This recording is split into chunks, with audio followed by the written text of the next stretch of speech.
Buenos días a todos, chicos. El día de hoy tengo el gusto de contar con la presencia del doctor Alberto Antonio Campos como invitado, que es experto en el área de biología molecular. Él ha hecho cosas bastante pro con Muchas parásitos, gracias. con giardia y con, bueno, no, Sí, Yardi, Trypanosoma y amibas. giardia, tripanosoma y amibas. Entonces, muy amablemente aceptó a venir a darnos esta clase. Espero que la aprovechen, chicos, que hagan todas las preguntas pertinentes al final. Esto es algo muy interesante y más aún tomando en cuenta el premio Nobel más reciente. Exactamente, hace 2 días, hace un Hace par de dos días. días, quien ganó el Nobel fueron dos científicas que yo digo, ahí tengo una controversia de por qué no se lo dieron al doctor Mojica, pero bueno, ese es un tema Hay para varios que después. faltaron, el Zhang y todos ellos, aunque estaban peleados, pero bueno, Sí, vemos después de ello, ¿no? Pero pues muy pues bien, sí. doctor, adelante, muchas gracias. No, al contrario, muchas gracias y bueno, vamos a empezar. Esta es la clase de técnicas de biología molecular 2. ¿Todos me escuchan? Sí, doctor. Ok, si tienen alguna pregunta, por favor pueden hacerla. En el momento que se les ocurra, ustedes pueden interrumpirme y hacerla para que haya más interacción y pues podamos aclarar todas las dudas en el momento y aprender todos un poco más. Entonces les dejo mi nombre es, pues como ya lo mencionó el doctor, es Alberto Antonio Campos y me pueden contactar por mi Twitter, generalmente lo tengo activo por cualquier cosa. En esta clase vamos a tratar los temas de organismos transgénicos, silenciamiento génico y secuenciación. Entonces, al finalizar esta clase, pues lo que se espera es que ustedes entiendan, ya sepan qué es un organismo transgénico, cómo se generan, algo un poquito de su historia. El silenciamiento génico, vamos a revisar 3 técnicas principales, las más recientes, porque pues no hay tiempo de ver todas en 2 horas. Y una vez terminada esta clase, ustedes serán capaces de poder diseñar un experimento de silenciamiento génico utilizando los 3 abordajes principales que se van a tratar en esta clase. Asimismo, y posteriormente vamos a estudiar el método de secuenciación, desde la secuenciación Sanger hasta secuenciación de siguiente generación, para que también ustedes sean capaces de comprender los fundamentos básicos de la secuenciación, cómo funciona, cuáles son las principales aplicaciones en medicina, etc. Entonces, iniciando, pues nosotros vamos a empezar hablando con organismos transgénicos. ¿Alguien me puede decir qué se imagina que es un organismo transgénico o si ha trabajado con algún organismo transgénico? Pues son organismos mutados genéticamente o aquellos en los que se altera algún genoma, se altera su genoma. Ajá, es correcto. Ahorita vamos a hacer unas precisiones sobre qué nos referimos con algo mutante, con algo transgénico, para tener más claras las ideas. ¿Alguien más quiere participar? Pues que los organismos transgénicos se van a obtener a través de la transfección de un gen, ¿no? Exactamente, sí, es correcto. O también silenciamiento, pero no sé cómo se hace. Ok, ahorita vamos a aprender todos. Entonces, como bien dijeron sus compañeros, ambas están en lo correcto, pero antes de abordar esos temas tenemos que estudiar o tenemos que saber un pequeño pero muy interesante experimento que es el experimento de Griffith o el experimento del principio transformante de Griffith. ¿Alguien había escuchado hablar de él? Sí, doctor. ¿Todos ya lo tienen bien claro? Pues la idea en general creo que sí Ah, la tenemos. ok, entonces, ¿quién me puede decir cuál es el principio transformante de Griffith o cómo se dieron cuenta cuál es el principio transformante de Griffith? Bueno, pues es que básicamente, según esto, fue a partir del último experimento que hizo, que fue cuando, es que él tenía dos cepas de, creo que lo hizo con estreptococo. Entonces, Streptococcus pneumoniae. tenía una especie en la que era rugosa y la otra que era pues suave, y se dio cuenta que la especie que era rugosa pues era no infectaba, y hizo otra cepa justo con la suave que sí era la que sí infectaba, y la pues digámoslo así, creo que la mata por a base de temperatura. Entonces inyecta esta cepa que era la cepa rugosa y la cepa que la inactivó, y se las inyecta al último ratón, bueno, a una cepa de ratones. y se dio cuenta de que estos ratones pues se morían en lugar de permanecer con vida. Entonces decía que había algo en la cepa, ya en la cepa inactivada, que se activaba junto con la interacción de la especie rugosa. Exactamente, ¿y qué era ese algo? Pues el principio transformante que le llamaba así. Pero ¿qué material orgánico? El ADN. Exactamente. Como bien lo dijo su compañera, lo que hizo Griffith fue estudiar dos cepas de bacterias de Streptococcus pneumoniae, y les decía rugosa o lisa porque, pues, como la sembraban en cámara, en placa Petri, pues en la placa Petri una se veía lisa, que era la que infectaba, la infectante, la infectiva, y se veía lisa porque tenía una capa de polisacáridos. Entonces la que tenía rugosa no tenía esa capa le proveía protección contra el sistema inmune del ratoncito, por lo tanto era capaz de matarlo. Sin embargo, como lo mencionó su compañera, cuando calentaban a la cepa que era virulenta, la cepa lisa, esta ya no era capaz de matar, pero cuando combinaban a la cepa rugosa, que no era capaz de infectar o de matar, con la lisa, se dio cuenta que los ratoncitos también se morían. Y no solo eso, se dio cuenta que también podía aislar bacterias lisas de esos ratoncitos. ¿Y cómo era eso posible si la cepa lisa pues estaba inactivada por calor? Entonces, él per se no fue el que descubrió el método exacto de de qué era el DNA. Fueron estudios posteriores con experimentos realizados por Avery, McLenor, McCarthy, Hershey y Chase, en donde obtuvieron un medio libre de células, es decir, no había presencia de bacterias completas, pero sí probaron, le quitaron la parte proteica, lipídica y la parte de carbohidratos. Entonces solo quedaba la parte de DNA, y entonces fue así como se dieron cuenta que era el DNA el causante de este principio transformante. Así fue como se descubrió el proceso de transformación entre bacterias. Entonces, este fue uno de los primeros hallazgos que posteriormente se utilizaría para realizar ingeniería genética, ya una vez que se conocían los diferentes factores que intervenían en este proceso. Entonces, y conocer este experimento, pues dio pie a lo que se conoce como la era del DNA, de la tecnología del DNA recombinante, y que pues posteriormente dio paso a todos los experimentos que ahora conocemos. Entonces, antes de hablar de a fondo y de ver los experimentos que conlleva realizar un organismo transgénico, pues es importante conocer qué es un organismo transgénico. Como lo dijo su compañera al inicio, no recuerdo su nombre. ¿Quién participó al inicio, perdón? Miriam. Como dijo Miriam, correctamente, un organismo transgénico, pues es un organismo modificado genéticamente. ¿Ok? Ahorita vamos a definir a qué nos referimos con modificado genéticamente, ya sea utilizando genes de ese mismo organismo que se extrajeron y fueron modificados y se reintrodujeron, o que provienen o que se introdujeron en un organismo genes de otro organismo exógeno diferente a él. En este caso pueden observar que hay dos imágenes, las bacterias y el maíz, esas dos, porque son las más representativas en organismos genéticamente modificados, porque las bacterias fueron las primeras en ser modificadas, como ahorita lo vamos a ver, y el maíz es el que más ha sido modificado, teniendo en cuenta diferentes características, resistencia, producción de pesticidas per se, o sea, ellos mismos producen ya los plaguicidas, y pues estas son las dos especies más estudiadas hasta el momento. Ahorita vamos a ver cuáles son las demás, pero primero tenemos que tener bien claro qué es, u otros términos a los cuales también se les llama a los organismos genéticamente modificados, se les llama utilizando ingeniería genética o también como tecnología de DNA recombinante.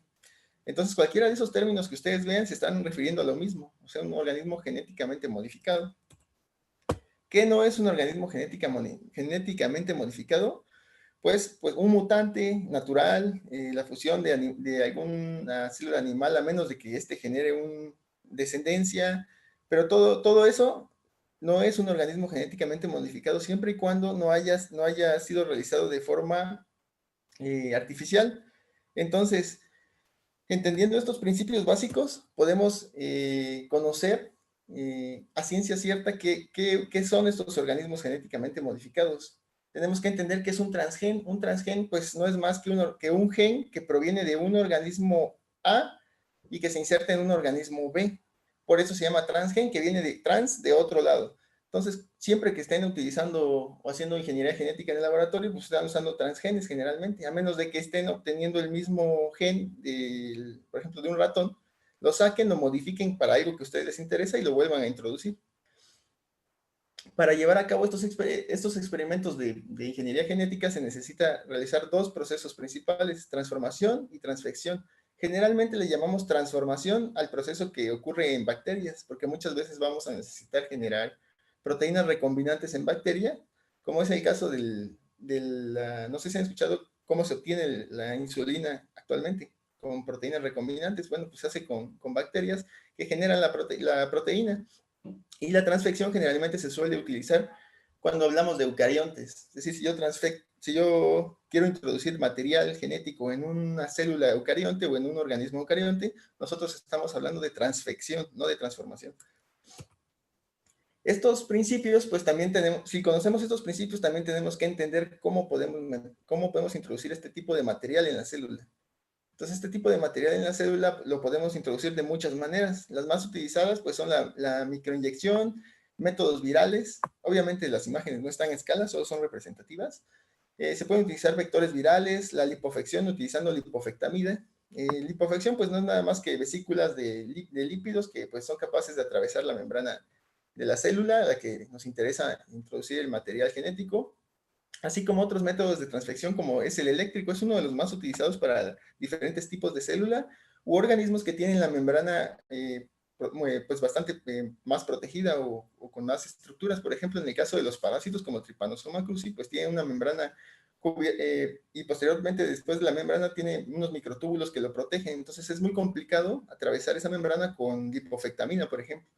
Entonces, en ese caso se utiliza una pequeña descarga eléctrica que genera poros en la membrana y entonces, pues a través de ahí es capaz de atravesar el DNA hacia nuestro objetivo. Doctor, pide aquí, Betty, si podría ir un poquitito más lento en esta parte. No sé claro cuál fue la duda, chicos. Sí, adelante, pregunten. No, doctor, es que estoy haciendo apuntes y iba muy rápido. Perdón, no se preocupen. De todas formas, fíjense, o sea, si no pueden hacer los apuntes, les voy a subir el video a YouTube. Pueden ver 20,000 veces después, para que mejor, en vez de dedicar el tiempo a hacer los dibujitos, puedan ahorita poner un poco más de atención, tal vez. También, si gustan, le puedo enviar la presentación al doctor, entonces para que la tenga y la suba a algún repositorio o ¿Sí? algún lado, sí. Y todas las referencias que se utilizaron para armarla, también las tengo para que si las quieren leer o tienen alguna duda y quieren profundizar, o si alguien está trabajando con eso, pueda ir y leer el artículo original. Entonces, pues, perfecto, muchas gracias. No, al contrario, para que todos puedan aclarar las dudas y pues tengan unas referencias sólidas para estudiar. Entonces, muchas gracias. No, al contrario. Sí, dígame. Una duda, ¿la transfección es lo mismo? Bueno, es pues introducir material a una eucariota, ¿no? Pero Ajá. la biobalística es la última que nos dijo. Biobalística no puse fotografía, pero es correcto, la biobalística se utiliza principalmente para plantas. ¿Por qué para plantas? ¿Alguien se imagina por qué para plantas?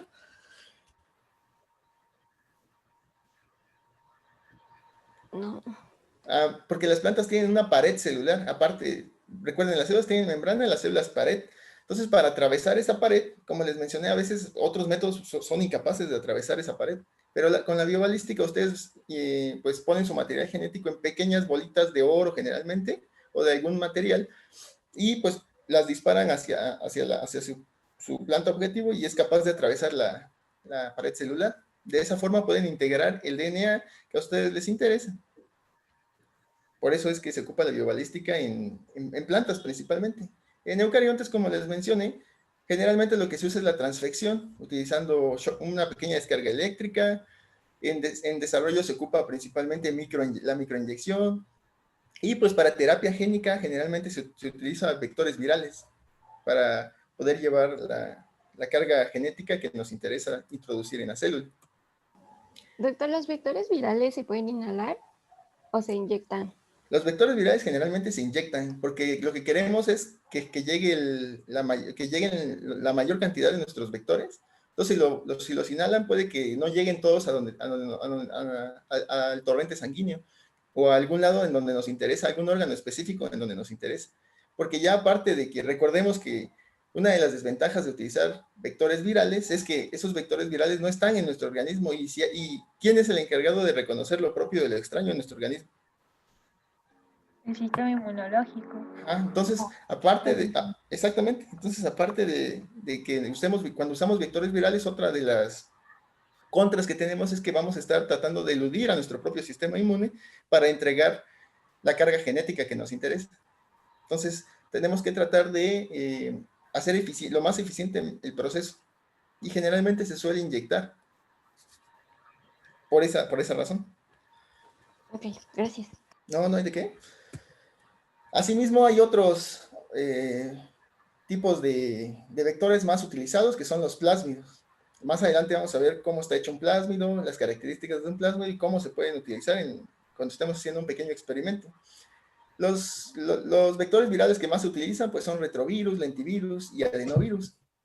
Y pues también hay, así como hay plásmidos, también hay cósmidos y plásmidos de levadura, que pues son un poco más grandes y son capaces de contener una mayor carga genética, puesto que no siempre queremos meter poca información, sino en ocasiones queremos meter una gran cantidad de información, pues no va a caber en nuestros plásmidos. Entonces podemos meterlo ya sea en algún retrovirus, lentivirus, adenovirus o en algún otro vector que nos permita hacer la entrega de la carga genética.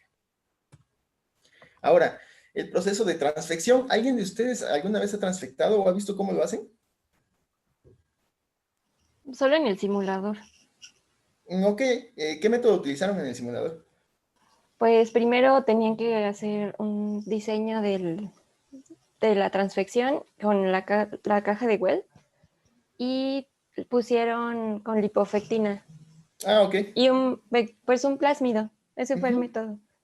Bueno, en este caso, el método que les estoy mostrando, que están ustedes viendo, es un método donde se utilizan la pequeña descarga eléctrica que les mencioné, que se lleva a cabo por un aparato que se llama electroporador. Ese electroporador, como su nombre lo dice, y en esta imagen se muestra en un color azul, aquí. El electroporador, pues, es el que da la pequeña descarga eléctrica a las células para abrir la membrana y que el DNA pueda entrar. Entonces, si nosotros tenemos un cultivo de células, posteriormente tenemos que pues, separar las células, despegar las células de nuestro cultivo, ponerlas en el buffer de electroporación y en ese buffer de electroporación con nuestras células nosotros vamos a agregar nuestro DNA, el DNA que nos interesa que las células, que se interioricen las células. Y posteriormente le vamos a dar una pequeña descarga eléctrica. Esa pequeña descarga eléctrica va a permitir que la membrana se abra lo suficiente para que el DNA sea capaz de atravesar esa membrana y posteriormente procedemos a resembrar nuestras células en el medio en el que se encontraba. Obviamente estos son pasos bastante simplificados en los que pues paso por alto todo el proceso de donde se tienen en hielo o algunos procesos. Estos son los puntos generales del proceso de transfección de células eucariontes. ¿Alguien tiene alguna duda o tendría alguna pregunta sobre el proceso de transfección? Yo. Sí, adelante, adelante. ¿Me puede repetir bien la diferencia entre transformación y transfección? Es que en una clase anterior un doctor me había dicho que el proceso mediante el cual se obtiene la insulina de la E. coli es transformación, no transfección. La transfección, recuerda, es en bacterias, es la única diferencia. Ahorita tengo un esquema más adelante donde podemos ver el proceso de transformación, ya que el proceso de transformación se utiliza mucho cuando estamos generando, como bien lo dices, proteínas recombinantes. Es decir, si, por ejemplo, yo estoy estudiando en ciencia básica, por ejemplo, no sé, un gen que está relacionado con la infectividad yo estoy estudiando un parásito y tengo un gen que está relacionado con la infectividad. Entonces, yo para generar esa proteína recombinante y hacer anticuerpos anti esa proteína, digamos, necesito meter la secuencia de DNA, el gen que me interesa que codifique esa proteína, dentro de bacterias, bueno, en un plásmido, y luego clonar ese plásmido en bacterias, que generalmente son E. coli y se le llaman bacterias calcio competentes. Esas bacterias calcio competentes son bacterias que están preparadas para recibir DNA. Una vez que nosotros introducimos nuestro gen que está dentro de nuestro vector en esa bacteria con calcio competente, que es generalmente D. coli, que se llama DH5 alfa, nosotros crecemos esas bacterias. Y esas bacterias, una vez que crecen, las podemos inducir. Y cuando las inducimos, esas bacterias van a empezar a producir nuestro plásmido. Nuestro plásmido que tiene dentro nuestro gen que codifica la proteína que nos interesa. Entonces, de esa forma nosotros podemos obtener cualquier proteína. Pero pues la más estudiada, pues, una de las más estudiadas ha sido la insulina, puesto que se utiliza para tratamientos. Entonces, esa sería la transformación. Nosotros transformamos en bacterias cuando queremos obtener alguna proteína recombinante. ¿Sí quedó claro? Sí, más o menos. Ok. ¿Cuál sería tu duda? ¿Por qué no quedó completamente claro? Porque entonces ahorita me dijo que es un proceso de transformación y hace rato dijo que era transfección. No, transfección es para células eucariontas. Recuerda, una bacteria es un procarionte. Y Sí, con, ok. con Entonces, células sí. eucariontas... Ajá, dime. Entonces, sí, ese proceso de la obtención de la insulina es transformación. Transformación. Ya. Transfección. Ok. Transfección es cuando utilizamos, por ejemplo, células HeLa, células HEC, cualquier tipo de células de un organismo eucarionte, como sea humano, ratón, la mosca, que es un organismo, la drosófila, que es un organismo modelo, alguna planta, incluso los parásitos, algunos parásitos, pues la mayoría son eucariontes. Entonces, en esos casos vamos a utilizar el proceso de transfección y transformación para bacterias. ¿Ok? Ok, ya. Sí, ya, claro. Vale. Cuando tengan alguna duda, con confianza, la aclaramos o hacemos una interacción para que quede un poco más clara. Muchas Ahora, gracias, profesor. no hay de qué, un placer. Una vez que nosotros introducimos nuestro material genético, ya sea por transformación o por transfección o por transducción en virus, nosotros tenemos que idear o pensar una forma en la que podamos determinar que nuestro material genético en realidad fue integrado en el organismo blanco. Es decir, ¿cómo sabemos que quedó en nuestra célula? ¿Cómo podemos verlo? ¿Alguien se imagina cómo podemos verlo en nuestra célula? ¿Algún método que se les ocurra? Ya vieron algunos. O sea, es como saber que se expresó lo que transfectamos. Exactamente, por decirlo así. Ah, pues con otro gen que también se transfecta y, por ejemplo, puede ser con algún gen que exprese una proteína fluorescente, que es green fluorescent protein. Exactamente, esa es una de las formas en la que los pueden hacer. Generalmente, cuando ustedes meten una secuencia o un gen en un vector, este vector tiene una bandera, así se llama, una bandera, un tag, ya sea un tag de histidinas o de GST, que si ustedes quieren detectar la proteína, cuando ustedes expresen esa proteína o cuando sinteticen la proteína su bacteria, ustedes van a poder utilizar anticuerpos, no anti su proteína, sino anti el tag que ustedes le pusieron, porque ustedes van a ser capaces, bueno, son anticuerpos comerciales que ustedes pueden comprar y de esa manera ustedes podrían detectar esa proteína, sin tener que diseñar los anticuerpos anti su proteína. No sé si me expliqué. O sea, cuando ustedes integren su DNA, o sea, en el vector, generalmente ya está fusionado a una proteína que se llama, fusionado a un gen, que es un gen que expresa una proteína que se llama, o gen reportero que expresa una proteína que se llama un TAC, que como bien lo dijo su compañera, puede ser EGFP, GFP, o puede ser la Cherry, que pues es lo mismo, pero en color rojo, algo que ustedes puedan detectar de una manera fácil. Exactamente es así como se hace. Entonces, algunos métodos para detectarlo, pues son, por ejemplo, si yo estoy o me interesa estudiarlo a nivel de proteína, pues lo que más se utiliza son Western blot. En un Western blot nosotros vamos a utilizar anticuerpos específicos, ya sea contra nuestra proteína, o si estamos estudiando una proteína muy rara y no tenemos anticuerpos, no los podemos generar, nosotros fusionamos nuestro gen dentro de nuestro vector a un tag, a una bandera, a una marca de GCT, de histidinas, de maglutinina, algo que podamos detectar posteriormente con anticuerpos. Entonces, en este caso estaríamos utilizando Western blot, que es lo más utilizado en los laboratorios de inmunología o en los laboratorios que hacen ciencia básica. El Western blot es casi obligado. Entonces, otro método que pues actualmente se utiliza, pero que no todos los laboratorios lo pueden utilizar porque el equipo pues es bastante complejo, es caro, pero que nos da mucha mayor información sobre las proteínas que estamos tratando de estudiar, pues es la espectroscopía de masas, o mass spec. pero pues son ya métodos más complejos, sí son un poco más caros, bueno, no un poco, bastante más caros todavía aquí en México. Entonces el estándar para estudiar proteínas sería el Western blot. Asimismo, podemos determinar que nuestro gen está dentro utilizando otros métodos que ustedes ya estudiaron, que son el RT-PCR tiempo real o el RT-PCR punto final. El RT-PCR punto final, pues no es semi-cuantitativo, o sea, nosotros podemos utilizarlo para determinar la expresión de nuestro gen. Entonces, nosotros estaríamos analizando si nuestro gen se está expresando a nivel de mensajero utilizando RT-PCR, ya sea de punto final o cuantitativo o tiempo real también se llama. Entonces, cualquiera de esos dos nos sirve. O si, como su compañera pues lo mencionó correctamente, nosotros le pusimos un tag fluorescente o estamos utilizando anticuerpos con una marca fluorescente, nosotros podemos detectarlo por citometría de flujo, pero me parece que eso lo van a ver en la siguiente clase. Y en los laboratorios, que son pocos en México que tienen acceso a secuenciadores, pues sería la opción más completa, ya que permite ver todo el genoma de nuestro organismo, el que estemos utilizando, de nuestra célula o de nuestro bicho parásito, lo que estemos utilizando. Entonces, Doctor, sí, adelante. otra duda. Entonces, si se usa un tag de polihistidina, ¿ya no se usaría el fluorescente? O sea, ¿se tiene que escoger entre uno o siempre usa la cola de polihistidina? Generalmente escogerías uno. ¿Por qué? Porque cuando tú le metes algo a un organismo, a veces le molesta. Entonces tienes que conocer bien el sistema para elegir qué quieres meterle. Por ejemplo, digamos que tú quieres utilizar GST. Entonces, si tú utilizas GST, el GST tiene un peso, y estamos hablando de proteína, de aproximadamente unos 40 kilodaltons.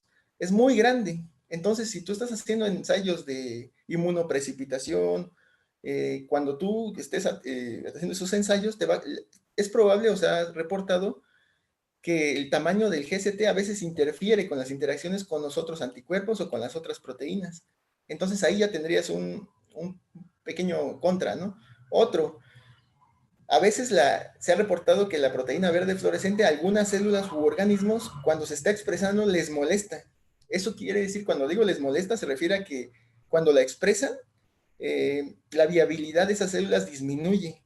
Eso quiere decir que a tu organismo le está molestando el gen exógeno que le estás metiendo. Obviamente le molesta porque no es un gen que lo tuviera naturalmente, entonces lo tiene que estar expresando porque tú se lo estás induciendo. Por ejemplo, ¿a qué me refiero con que yo lo mantengo induciendo? Me refiero, por ejemplo, que si yo quiero que un parásito o una bacteria, o un parásito en este caso, esté induciendo un gen que no corresponde a él, por ejemplo, la verde, lo que generalmente se hace es que ese gen va fusionado a la verde y ese plásmido también a su vez tiene una secuencia de resistencia. Más adelante lo vamos a ver ya el mapa completo para que ustedes no se lo imaginen sino lo vean.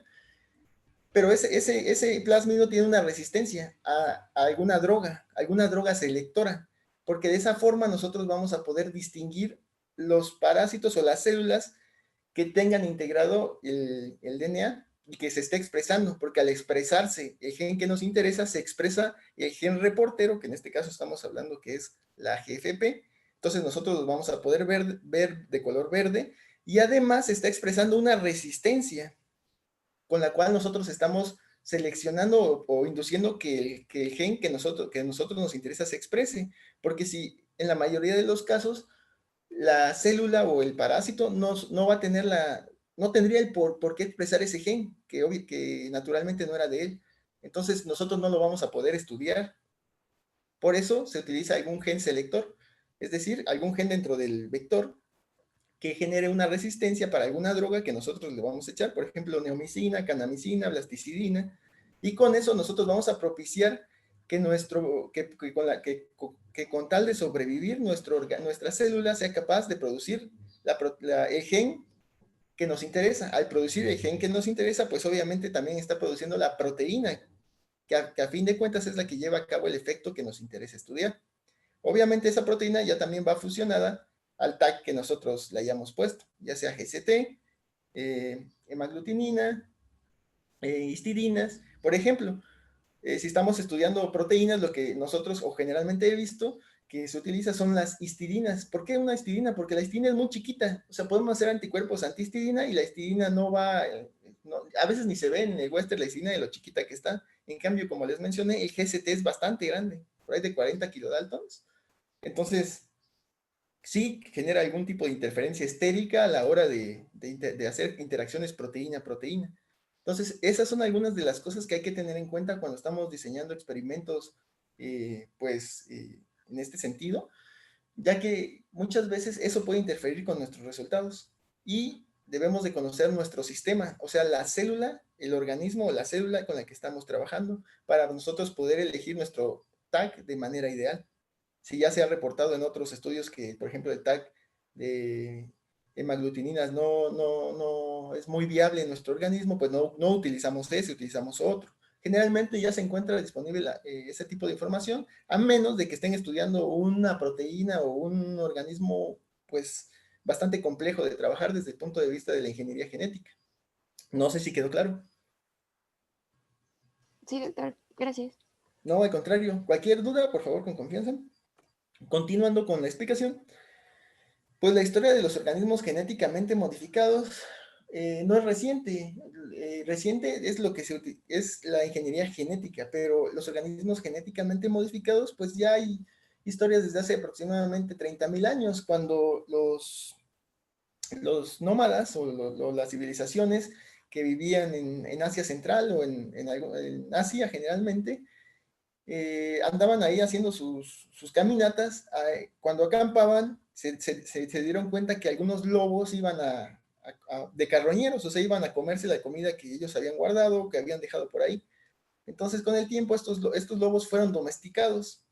Y desde hace 30.000 años hasta ahora, ustedes pueden ver un perro chihuahua, que no tienen, o sea, si ustedes agarran la foto de un perro chihuahua y la comparan con la de un lobo, pues no tienen mucha similitud, ¿no es así? Pero ese proceso fue un proceso de selección artificial generado por los humanos. Ese proceso de selección artificial es lo que Darwin trataba en sus temas de selección natural, solo que aquí es selección artificial porque es el ser humano el que está seleccionando la especie o la cepa de perro que más le conviene de acuerdo a sus necesidades. En este caso, obviamente, la mayoría de los perros de la actualidad pues son más mascotas o de compañía, por lo tanto conviene que sean pequeños, que no sean, que no tengan características antisociales generalmente. Y mucho tiempo después se descubrió también que en algunas cuevas había arroz y maíz que fue seleccionado por selección artificial por humanos. Selección artificial no me refiero a que estén utilizando ingeniería genética. En esa época pues no se tenían conceptos o no se sabe que se tuvieran esos conceptos. Estoy hablando de que se seleccionaban como hacían las abuelitas, que cortaban no sé si les tocó que sus abuelitas o sus abuelitos o sus mamás cortan su matita y van seleccionando o van creciendo sus plantitas. De esa forma se hizo. No fue hasta 1953 aproximadamente cuando Boyer y Cohen desarrollaron la ingeniería genética como la conocemos ahora. Recuerden, GE es ingeniería genética, Genetic Engineering. Entonces, ahí fue cuando dio inicio la era de la ingeniería genética como la conocemos. ¿Cuál fue el primer organismo modificado? Ellos, Boyer y Cohen, trabajaron precisamente en la resistencia de bacterias. Ellos modificaron una bacteria que no era resistente a un antibiótico. Ellos le introdujeron un gen que le confería resistencia, que no tenía per se. Por lo tanto, esa bacteria ya era capaz de resistir ese antibiótico que antes no era. Entonces ahí utilizaron el método de transformación para generar una bacteria mutante, también se le llama, es una bacteria mutante, o una bacteria transgénica, porque tiene un gen que no corresponde a ella, que originalmente no era de ella y que lo obtuvo no por medios naturales, sino por selección artificial, en este caso, o ingeniería genética, ya se le denominaría ingeniería genética. Más adelante. Doctor, sí, disculpe, perdón, ¿una bacteria mutante o transgénico es lo mismo? ¿O mutante quiere decir que lo hizo como solito y transgénico uno lo hizo? Es que el término transgénico es más específico, porque en el laboratorio en ciencia básica se ocupan muchas bacterias mutantes y se sobreentiende que en los laboratorios, pues estamos nosotros metiéndoles algún gen, ¿no? Entonces les decimos mutantes a las bacterias que tenemos mutadas porque nosotros le introducimos algún gen que nos interesa, que expresa alguna proteína. En ciencia básica, en el laboratorio, les llamamos mutantes. Y a las células eucariontes, que nosotros le metemos algún gen o que están expresando alguna proteína fluorescente o alguna marca, nosotros le llamamos transfectantes. Y hay mutantes estables y transfectantes estables. ¿A qué me refiero con estables? ¿Se acuerdan que hace rato les dije que tenía yo que estarle poniendo algún antibiótico o algún medio selector a mi organismo para que estuviera produciendo el gen? Bueno, un organismo mutante estable una transformante estable o una transfectante estable hace referencia a que no tengo que estarle metiendo nada para que exprese el gen. Entonces, eso sería una mutante en el laboratorio.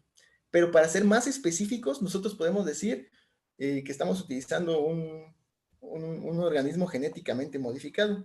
Porque si nosotros utilizamos la palabra mutante fuera del laboratorio, se puede malinterpretar, sobre todo por las películas. Entonces, una mutante, hacemos referencia a alguna bacteria o algún organismo que nosotros estamos modificando genéticamente de alguna forma. Pero ese término, pues, úsenlo principalmente dentro de su laboratorio, porque ahí ya se entiende qué es. Pero si lo usan afuera, por ejemplo, están hablando para el público en general que no está tan familiarizado con estos términos, pues cuando ustedes le digan mutante, lo primero que va a entender va a ser, pues no sé, algo que haya visto en alguna película. Y si quieren ser más específicos, pues pueden utilizar un organismo transgénico. Entonces ahí ya se entiende, entonces transgénico. Que se entiende que tiene un gen que no corresponde a él y que proviene de algún otro organismo. No sé si quedó claro. Sí, gracias, doctor. No hay de qué. Cuando no quede claro, igual pueden decirme, no me lo puede explicar de otra forma para que yo lo entienda y con gusto encuentro la forma para poder explicarlo. Posteriormente, cuando en 1983 y 1974 se realizaron estos experimentos, pues lo primero que pasó fue que tanto los científicos como el gobierno se dieron cuenta que esto abría la puerta a una nueva era, la era del DNA recombinante, la era de la ingeniería genética y todas las implicaciones que esto tenía. Entonces, durante aproximadamente 5 años, se reunieron expertos en esta área, científicos, también abogados y líderes industriales y políticos para tratar de discutir el futuro. Entonces, desde 1974 hasta 1975, no se realizaron experimentos de ingeniería genética debido a que se estaba evaluando los pros y contras de este tipo de tecnología, desde el punto de vista de la salud, éticos, etcétera, como los que se llevan actualmente con los organismos transgénicos, que pues, ya han de haber escuchado a profundidad algunos debates, sobre todo del maíz.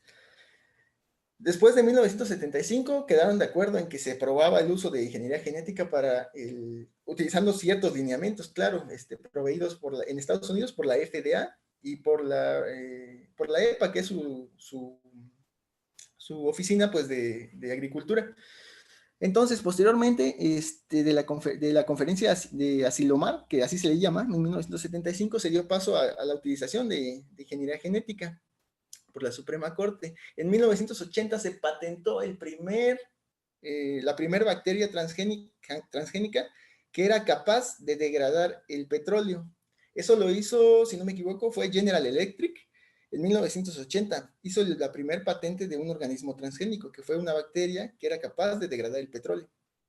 Esto con la finalidad, pues, en fugas de petróleo, ellos podían vender su tecnología. Y ahí está la palabra clave para una empresa, vender. A partir de ahí, las demás empresas se dieron cuenta que esa tecnología podía ser utilizada para, pues, sacar ganancias o sea, proveer un bien o un servicio y obtener una ganancia a cambio. Posteriormente, en 1982, la FDA aprobó el primer medicamento realizado con ingeniería genética, que fue la humulina, que se obtenía a partir pues, de la insulina. La humulina es el nombre del fármaco, pero pues no es más que insulina recombinante, que es la que decía su compañera anteriormente.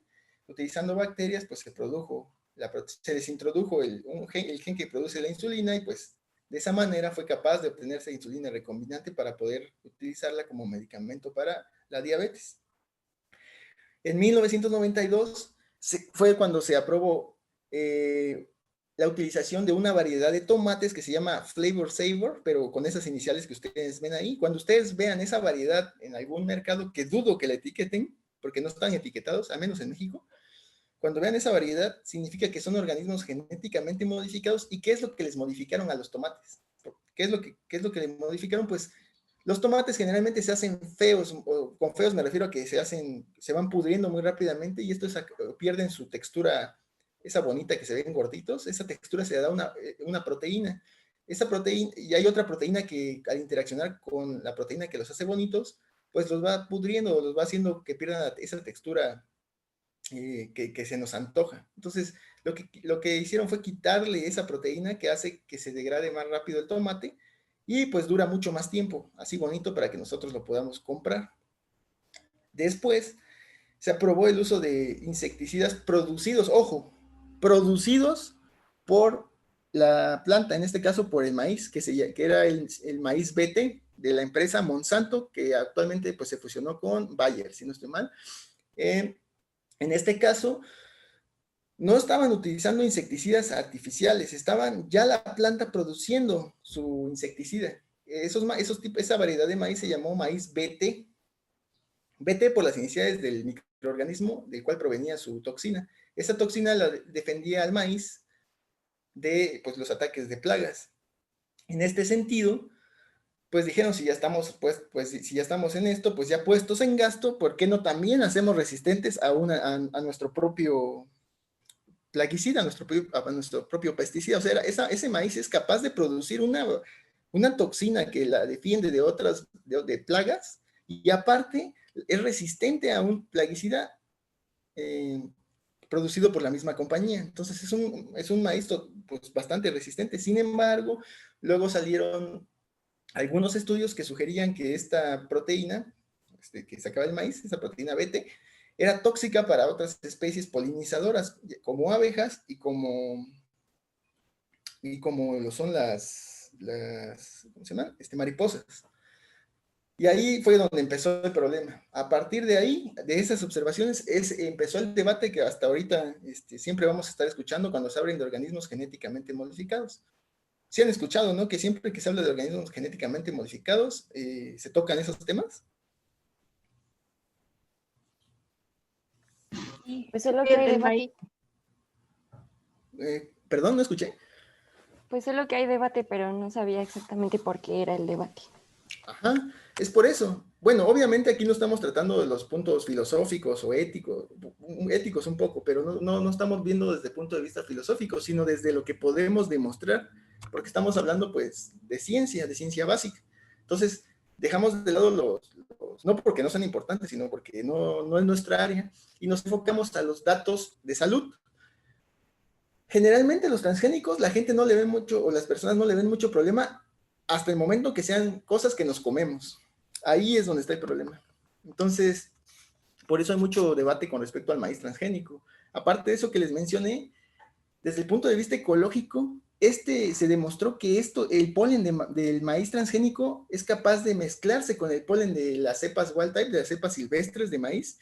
Eso quiere decir que en algún momento, si no se tiene cuidado, todas las cepas naturales, las originales, las nativas, ya no van a estar como eran originalmente, van a poseer el gen que está dentro de ese transgen, se va a encontrar en todos los maíces que se encuentren contaminados.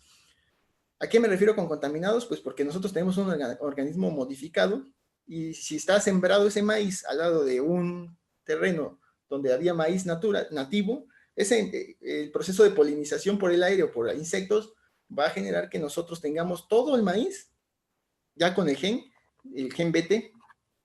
Ahora ahí viene otro de los problemas.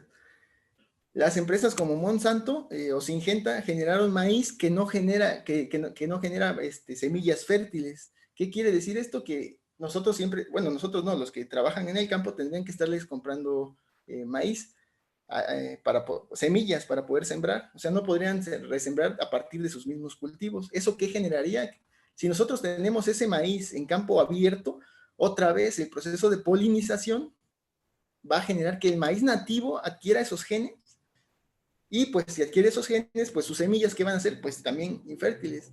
Esos son los puntos que siempre se discuten a la hora de los transgénicos. Esos son los puntos desde el punto de vista ecológico. Pero ahora si tratamos los puntos que se discuten desde el punto de vista de la salud, ¿cómo afecta todo eso a la salud? Ahí ese es un campo bastante intrincado, porque pues algunos encuentran evidencia a favor, otros evidencia en contra, pero bueno, este no es el foro ideal para discutir eso, ya que solo estamos tratando los organismos, qué son, su historia, y pues para qué se utilizan. Posteriormente, ya en el 2000 y en el 2009, pues se generaron, por ejemplo, en el 2000 se generó una variedad de maíz, una variedad de arroz, la variedad dorada, que tenía o podía generar mayor cantidad de vitamina A para los pueblos en los que se encontrara una deficiencia en esta vitamina, que en el artículo menciona que pues aproximadamente 500,000 personas morían al año por falta de esta vitamina en el mundo. Y finalmente en el 2009, o sea, me refiero finalmente con respecto a esta línea del tiempo, en el 2009 se utilizó o fue aprobada por la FDA una droga que se llama Atrin. Esa droga pues ayudaba en procesos de coagulación para alguna enfermedad de coagulación en los humanos. Y desde el 2009 hasta la fecha pues han generado infinidad de organismos genéticamente modificados utilizando diversas técnicas. Y como lo dijeron correctamente al inicio de esta plática, el método de ingeniería genética más utilizado hasta el momento, por su practicidad, es CRISPR-Cas9. Y lo vamos a ver más adelante. Si tienen alguna duda o quieren acceder a los artículos, les voy a mandar la literatura con el doctor. Y aparte, ustedes pueden accesar a los links, y en esos links se encuentran también los artículos originales, por si alguien tiene la duda o quiere pues, leer uno de los artículos para ver cómo está, en qué se centran cada uno de esos aspectos a mayor profundidad. Continuando, pues bueno, ya se los mencioné durante la charla, pues algunos de los organismos genéticamente modificados, y bueno, el último pues realmente es un capricho, porque hay perros y gatos fluorescentes, pero pues realmente ¿para qué queremos un perro o un gato fluorescente? Personalmente, pues no lo sé, pero se pueden hacer ratones fluorescentes, perros fluorescentes, cualquier cosa fluorescente. Animales más grandes, todo lo que ya vimos, ¿no? Ahora, ¿cómo se lleva a cabo todo ese proceso? ¿Cómo se lleva a cabo la magia de la ingeniería genética, del silenciamiento génico? Eso lo vamos a ver en esta parte, que es la parte número 2. ¿Alguien ya ha trabajado con algún método de silenciamiento génico? Creo que no. Ok. ¿Alguien conoce algún método de silenciamiento génico? Pues con procesos de metilación y desmetilación, ¿no? Ok, ese es desde el punto de vista de epigenética. ¿Alguien a nivel de DNA, de RNA o de proteína? Bueno, no se preocupen, ahorita lo vamos a ver. Pero primero la pregunta es, ¿para qué se imaginan que sea importante el silenciamiento génico? ¿Por qué quiero hacer silenciamiento génico? ¿Cuál sería mi finalidad al hacer? ¿Ustedes por qué querrían hacer silenciamiento génico? Para evitar que la célula gaste sus recursos en cosas que no quiero obtener.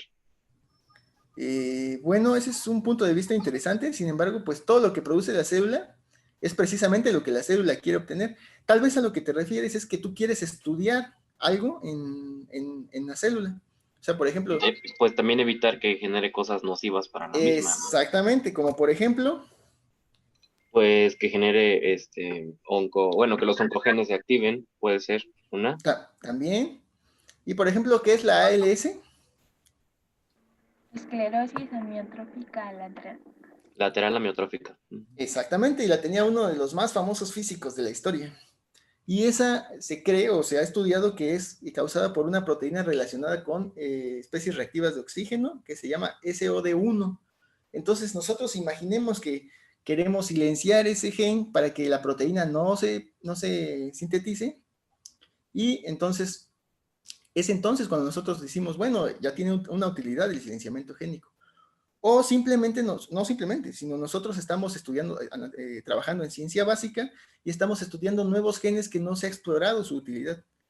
Entonces, si no se ha explorado algo, la forma más fácil, si no se ha explorado un gen, una de las formas más fáciles es haciendo un silenciamiento de ese gen. Lo quitamos y luego vemos, vemos qué pasa en el organismo. Es decir, hacemos un análisis funcional del organismo. Eso, así se le llama. Cuando nosotros estamos viendo qué pasa o lo que se hace después de hacer un silenciamiento se llama análisis funcional. Se tiene que hacer un análisis funcional para ver qué defectos hay en el fenotipo del organismo que estamos estudiando. Otro punto de vista es, bueno, yo no quito, sino pongo, es decir, yo agarro ese gen que no sé qué hace y lo meto dentro de otra bacteria que sí sé cuál es su fenotipo y veo qué le pasa. Ese es otro abordaje. En lugar de quitar, metemos. Ahorita vamos a ver cómo se llama cada uno de esos procesos. Pero principalmente en medicina, para lo que se ocupa, como dijo su compañero, es para evitar que un gen se exprese y al expresar ese gen, pues genere una proteína que sea tóxica o dañina o que genere alguna patología en el organismo que estamos estudiando. Por lo tanto, para que nosotros podamos realizar ingeniería genética o silenciamiento genético, nosotros necesitamos conocer el dogma de la biología molecular, entender cómo funciona DNA, de DNA a RNA y luego de RNA a proteína, y en dónde son los checkpoints de cada uno de esos elementos en donde nosotros podemos atacar el sistema con el silenciamiento génico. Entonces, si nosotros reemplazamos el gen, nosotros pues, lo removemos literalmente a nivel de genoma. Si no está en el genoma, este gen no se va a poder expresar y si no se expresa, pues no hay proteína. O podemos, a nivel de transcripción, nosotros en el sitio de inicio de transcripción, recordemos, ¿todos saben qué es la transcripción? ¿O han estudiado transcripción? Sí, doctor. Sí, doctor. Perfecto. Entonces, todos saben que hay sitio de inicio de la transcripción, elementos cerca del sitio de inicio y reguladores de la transcripción. Si nosotros inhibimos alguno de los dominios o alguno de los sitios necesarios para que se lleve a cabo la transcripción, también podemos generar silenciamiento génico, porque si lo inhibimos no va a haber mensajero. Si no hay mensajero, no hay proteína. Y si no hay proteína, no hay enfermedad.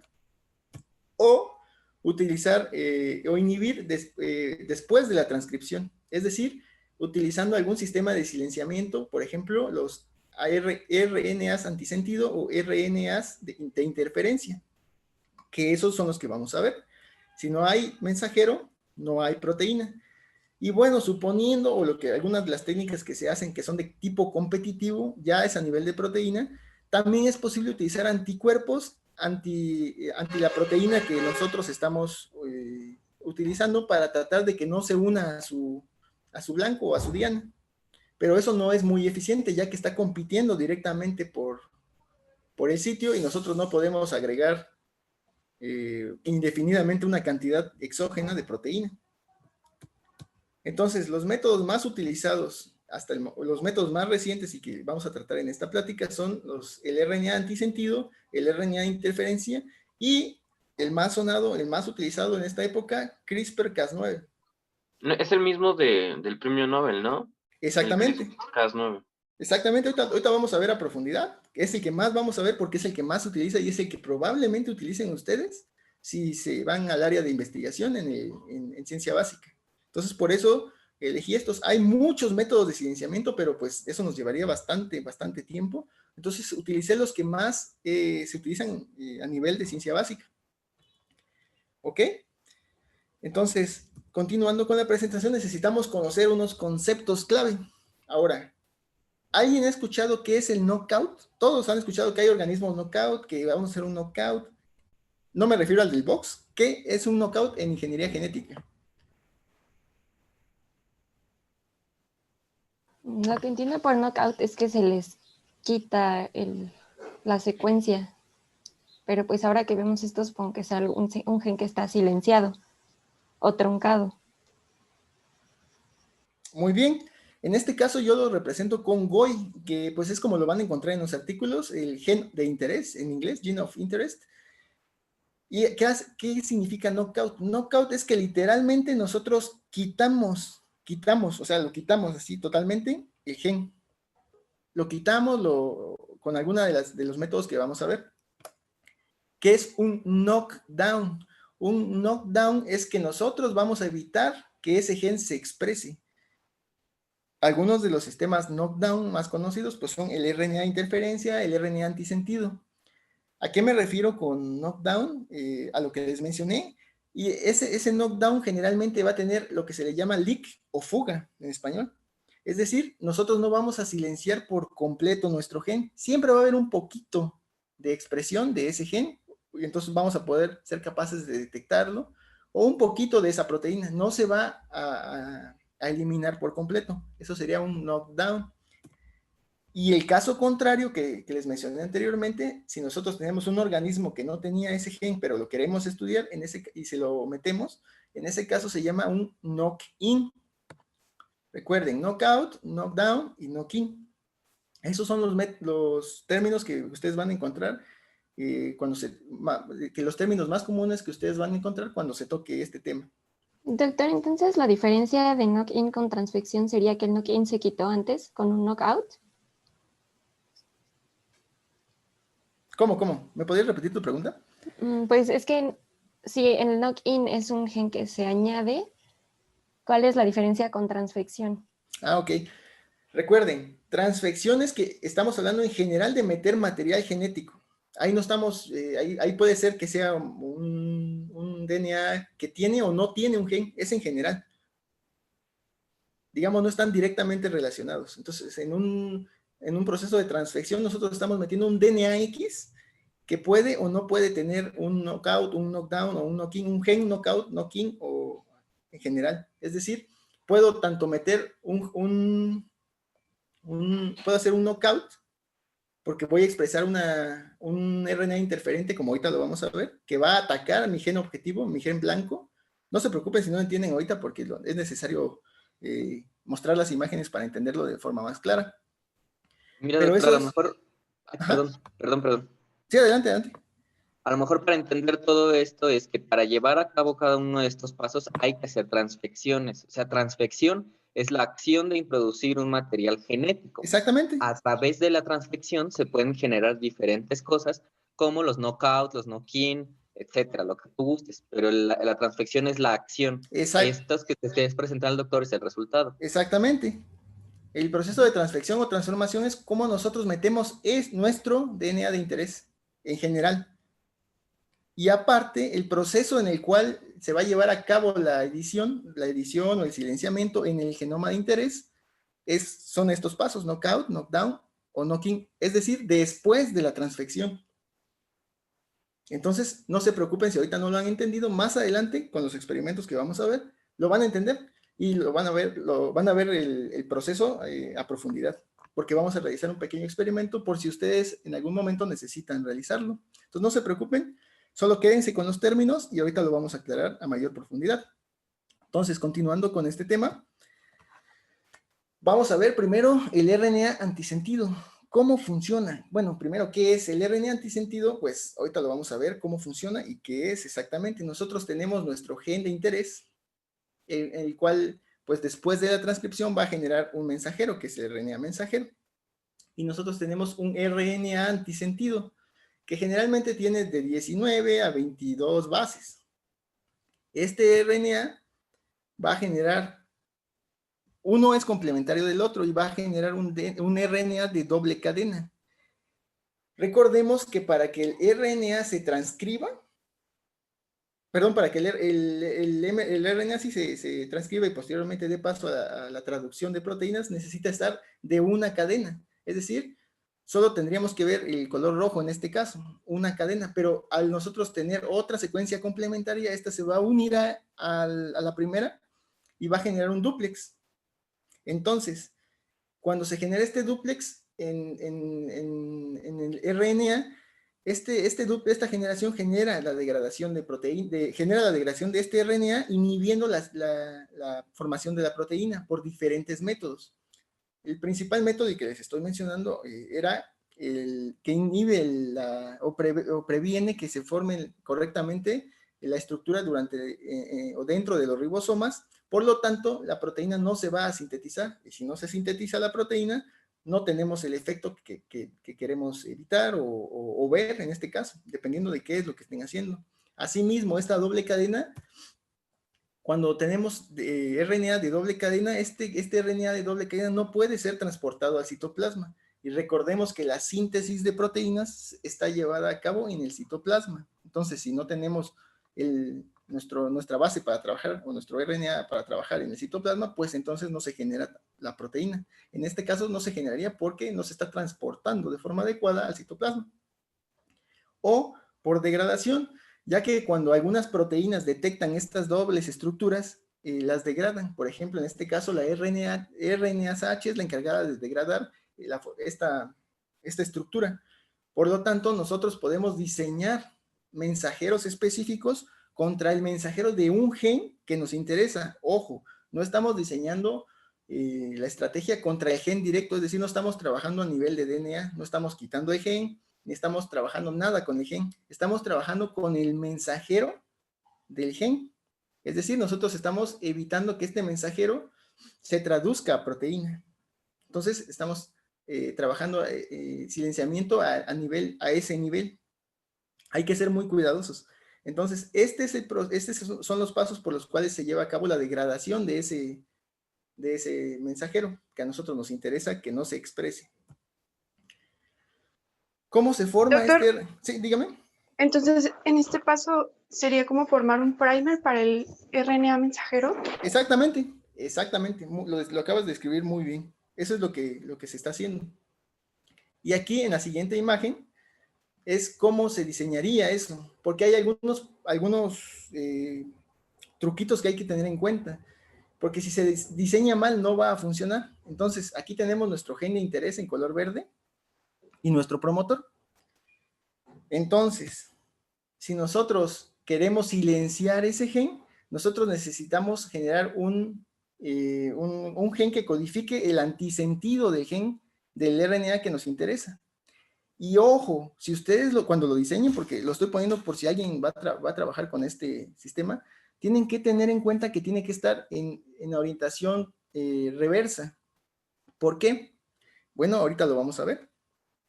Porque, vean, una vez que se lleva a cabo la traducción, pues se sustituyen las T por U, por uracilo. Entonces podemos ver nuestro gen de interés en color verde, todos lo pueden ver. Sí. Entonces Sí, se ve, si prestan atención al verde, se ve el mensajero, que ya se tradujo el gen, estaban usando como templado la cadena de arriba, la de 5' a 3', y se puede ver, ya está el mensajero, ok. Del otro lado, donde tenemos nuestro sistema que va a interferir con eso, donde está nuestro mensajero, vean, también ya se llevó a cabo la transcripción, y tenemos nuestra cadena, nuestro templado igual va a ser 5' a 3', ok. Posteriormente, se va a llevar a cabo la unión, en donde tenemos la interferencia y la formación del dúplex por nuestro RNA antisentido. ¿Ok?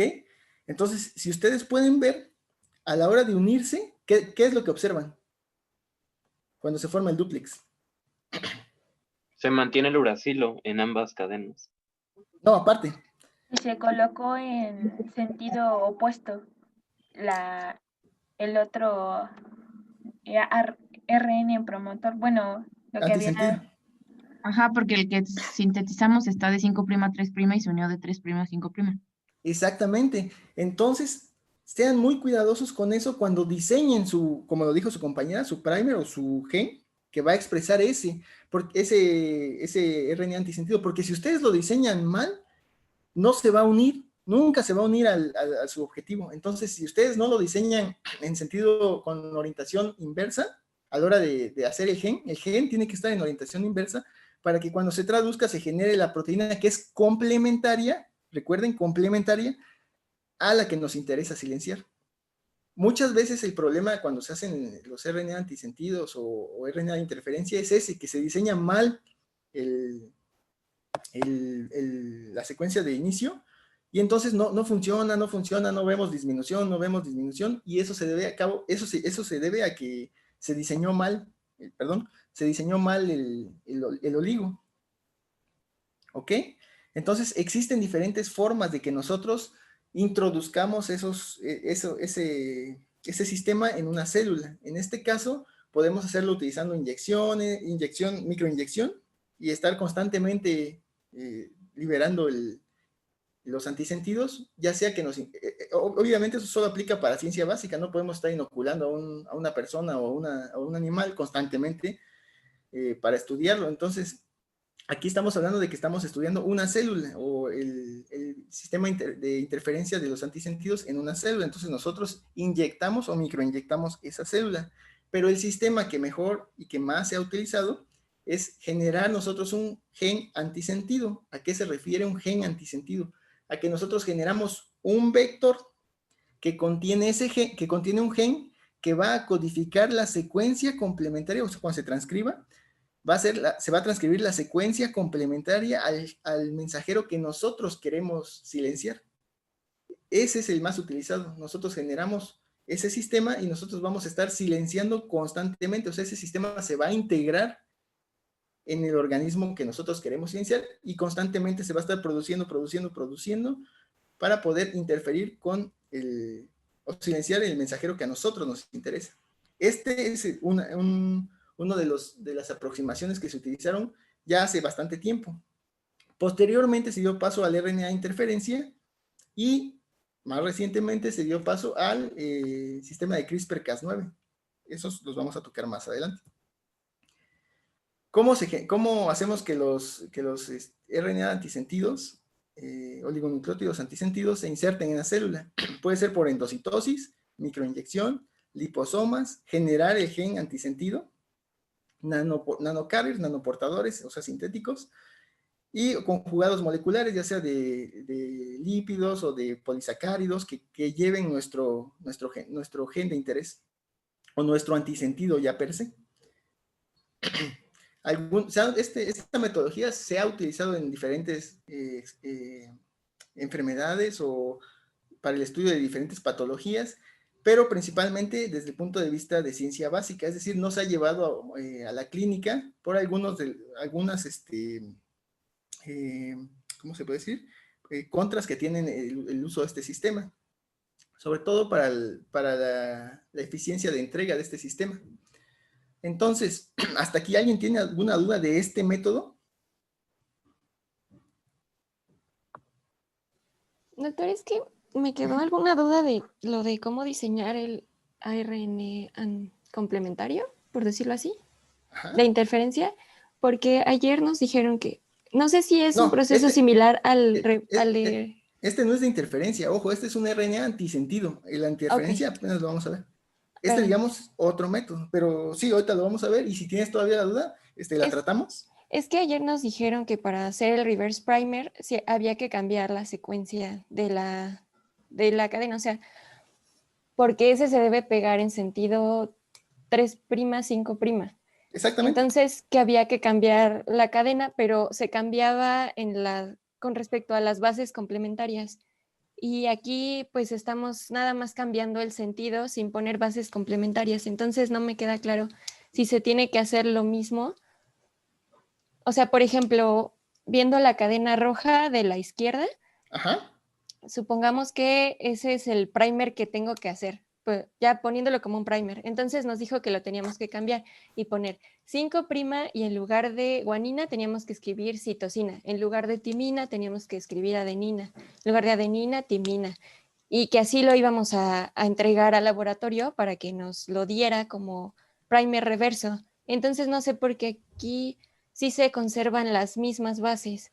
No, mira, el gen que queremos, el gen de interés es el verde, entonces sigue el verde y pues tenemos el mensajero, ¿no? Ok, nosotros cuando diseñamos nuestro gen que va a producir nuestro antisentido, nuestro oligo antisentido, el que va a interferir, si te fijas la secuencia roja de arriba donde dice gen antisentido en orientación reversa, ¿sí lo ves?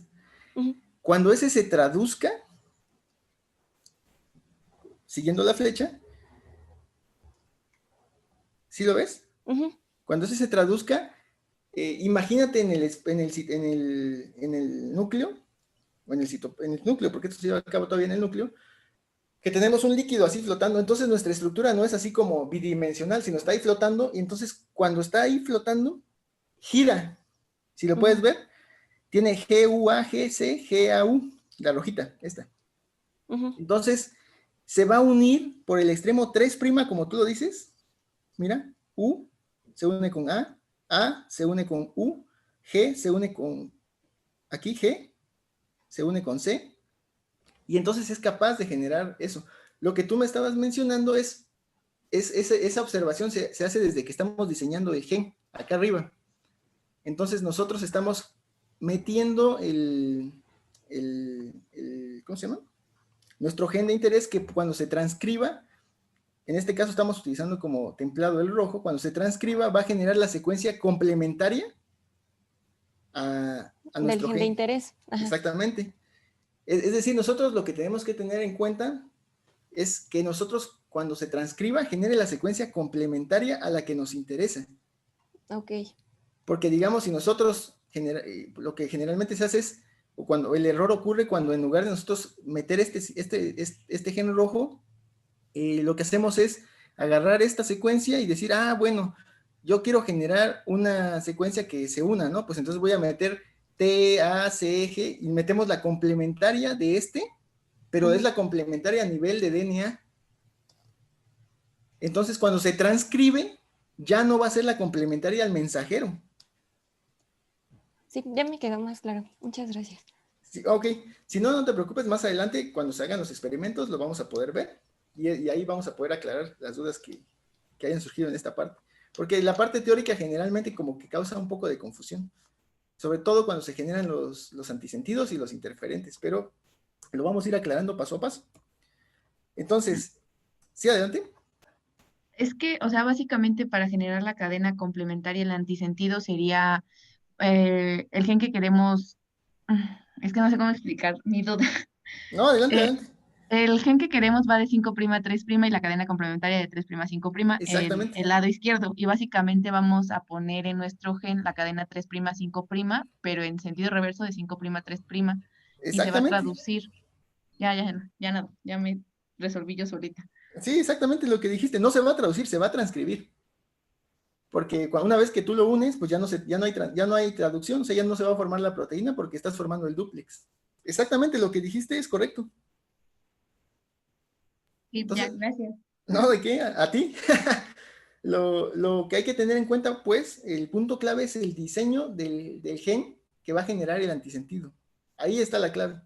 Hay que hacerlo, hay que revisar la teoría una y otra vez, o sea, revisar que sí se una, los pros y contras de cómo se va a ser traducido, hasta que estemos seguros y entonces mandamos sintetizar nuestro oligo, pues para que no tengamos que generarlo otra vez y gastar dinero, porque pues nos van a cobrar, y funcione a la primera.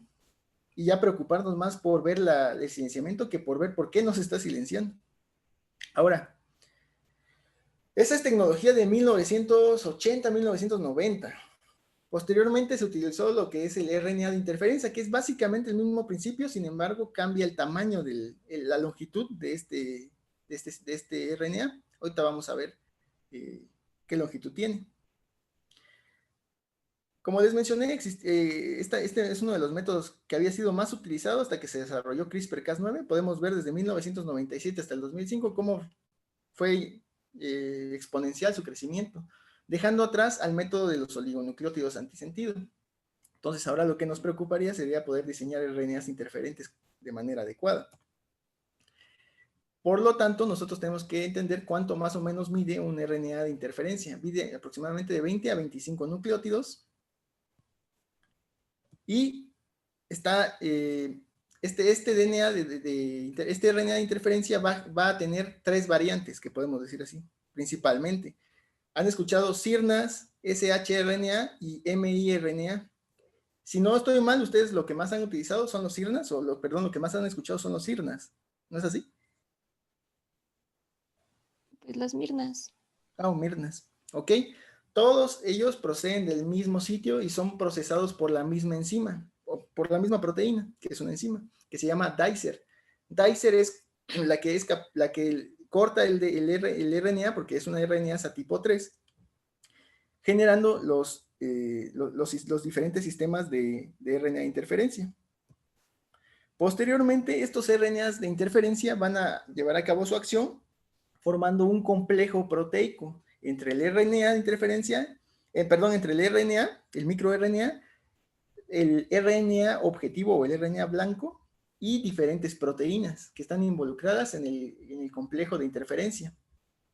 A este complejo de interferencia se le llama RISC, y las proteínas que están involucradas principalmente en llevar a cabo la edición a este nivel o el silenciamiento son slicer, que tiene actividad de RNasa H, y la proteína argonauta, que es una RNasa tipo 3. Posteriormente, pues una vez que se unen al RNA objetivo, al blanco, se genera la disrupción de este RNA, por lo tanto no se va a generar la proteína y se genera el silenciamiento génico mediado por RNA. ¿Ok? Aquí vamos a ver en esta siguiente imagen cómo se lleva a cabo ese proceso. En esta imagen ustedes pueden ver que originalmente el RNA pues está de doble cadena, double strain.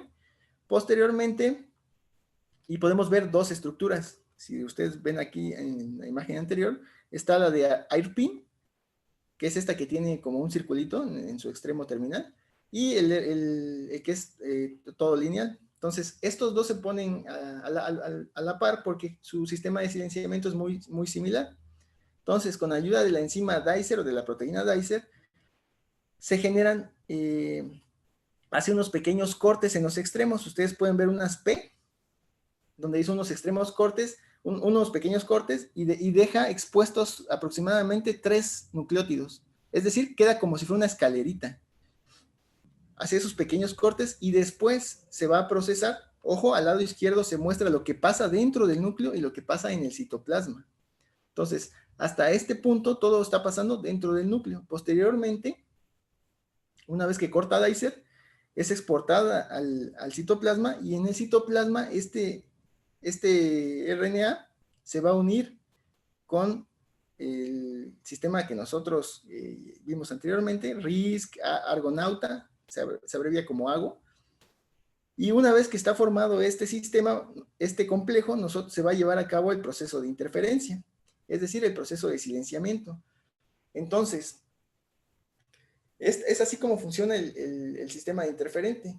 Ustedes van a estar no quitando el gen per se, sino ustedes van a estar silenciando el mensajero que codifica su gen. Entonces, nosotros estamos hablando de un sistema knockdown, porque no estamos quitando el gen, solo lo estamos silenciando desde el punto de vista de interferir con su mensajero. Entonces, no se va a producir la proteína. Eso es cómo funciona el RNA interferencia. Pero actualmente, el RNA interferencia ha sido básicamente sustituido por el uso del sistema más que tiene más aplicación en biología molecular, que es CRISPR-Cas9. Todos ya han escuchado este sistema, ¿no? No. ¿No? Muy superficial, doctor. Ya Okay, nada más el nombre. Ok, no se preocupen. De hecho, el nombre, pues es, aquí lo vamos a ver también porque tiene ese nombre, ¿a qué se debe? Y ese nombre, como lo mencionó su compañera, se debe a cómo está estructurado su distribución en el genoma. Esta es una imagen del locus, es decir, la parte en el DNA donde se encuentran estos genes, los genes que van a codificar este sistema. Entonces tenemos los genes Cas, aquí, que estos genes Cas van a codificar una proteína que es la proteína encargada de cortar. Ahorita lo vamos a ver más adelante. ¿Por qué están en el mismo locus?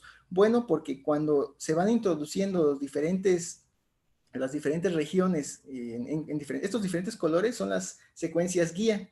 Cuando esas secuencias guía se transcriben, esta flechita significa transcripción, inicio de transcripción, y también nos dice en qué sentido. Entonces, cuando se transcriben, también lo hacen los genes Cas, es decir, ese sistema nos va a funcionar para ensamblar todo, este locus nos va a servir para ensamblar todo el sistema. ¿Qué significa CRISPR? Pues en el inglés es Cluster Regularly Interspaced Short Palindromic Repeats. Son repetidos palindrómicos cortos, interespaciados regularmente. Ahorita vamos a ver por qué se le llama así. Y Cas es una de las proteínas con actividad enzimática que va a llevar a cabo el corte del DNA.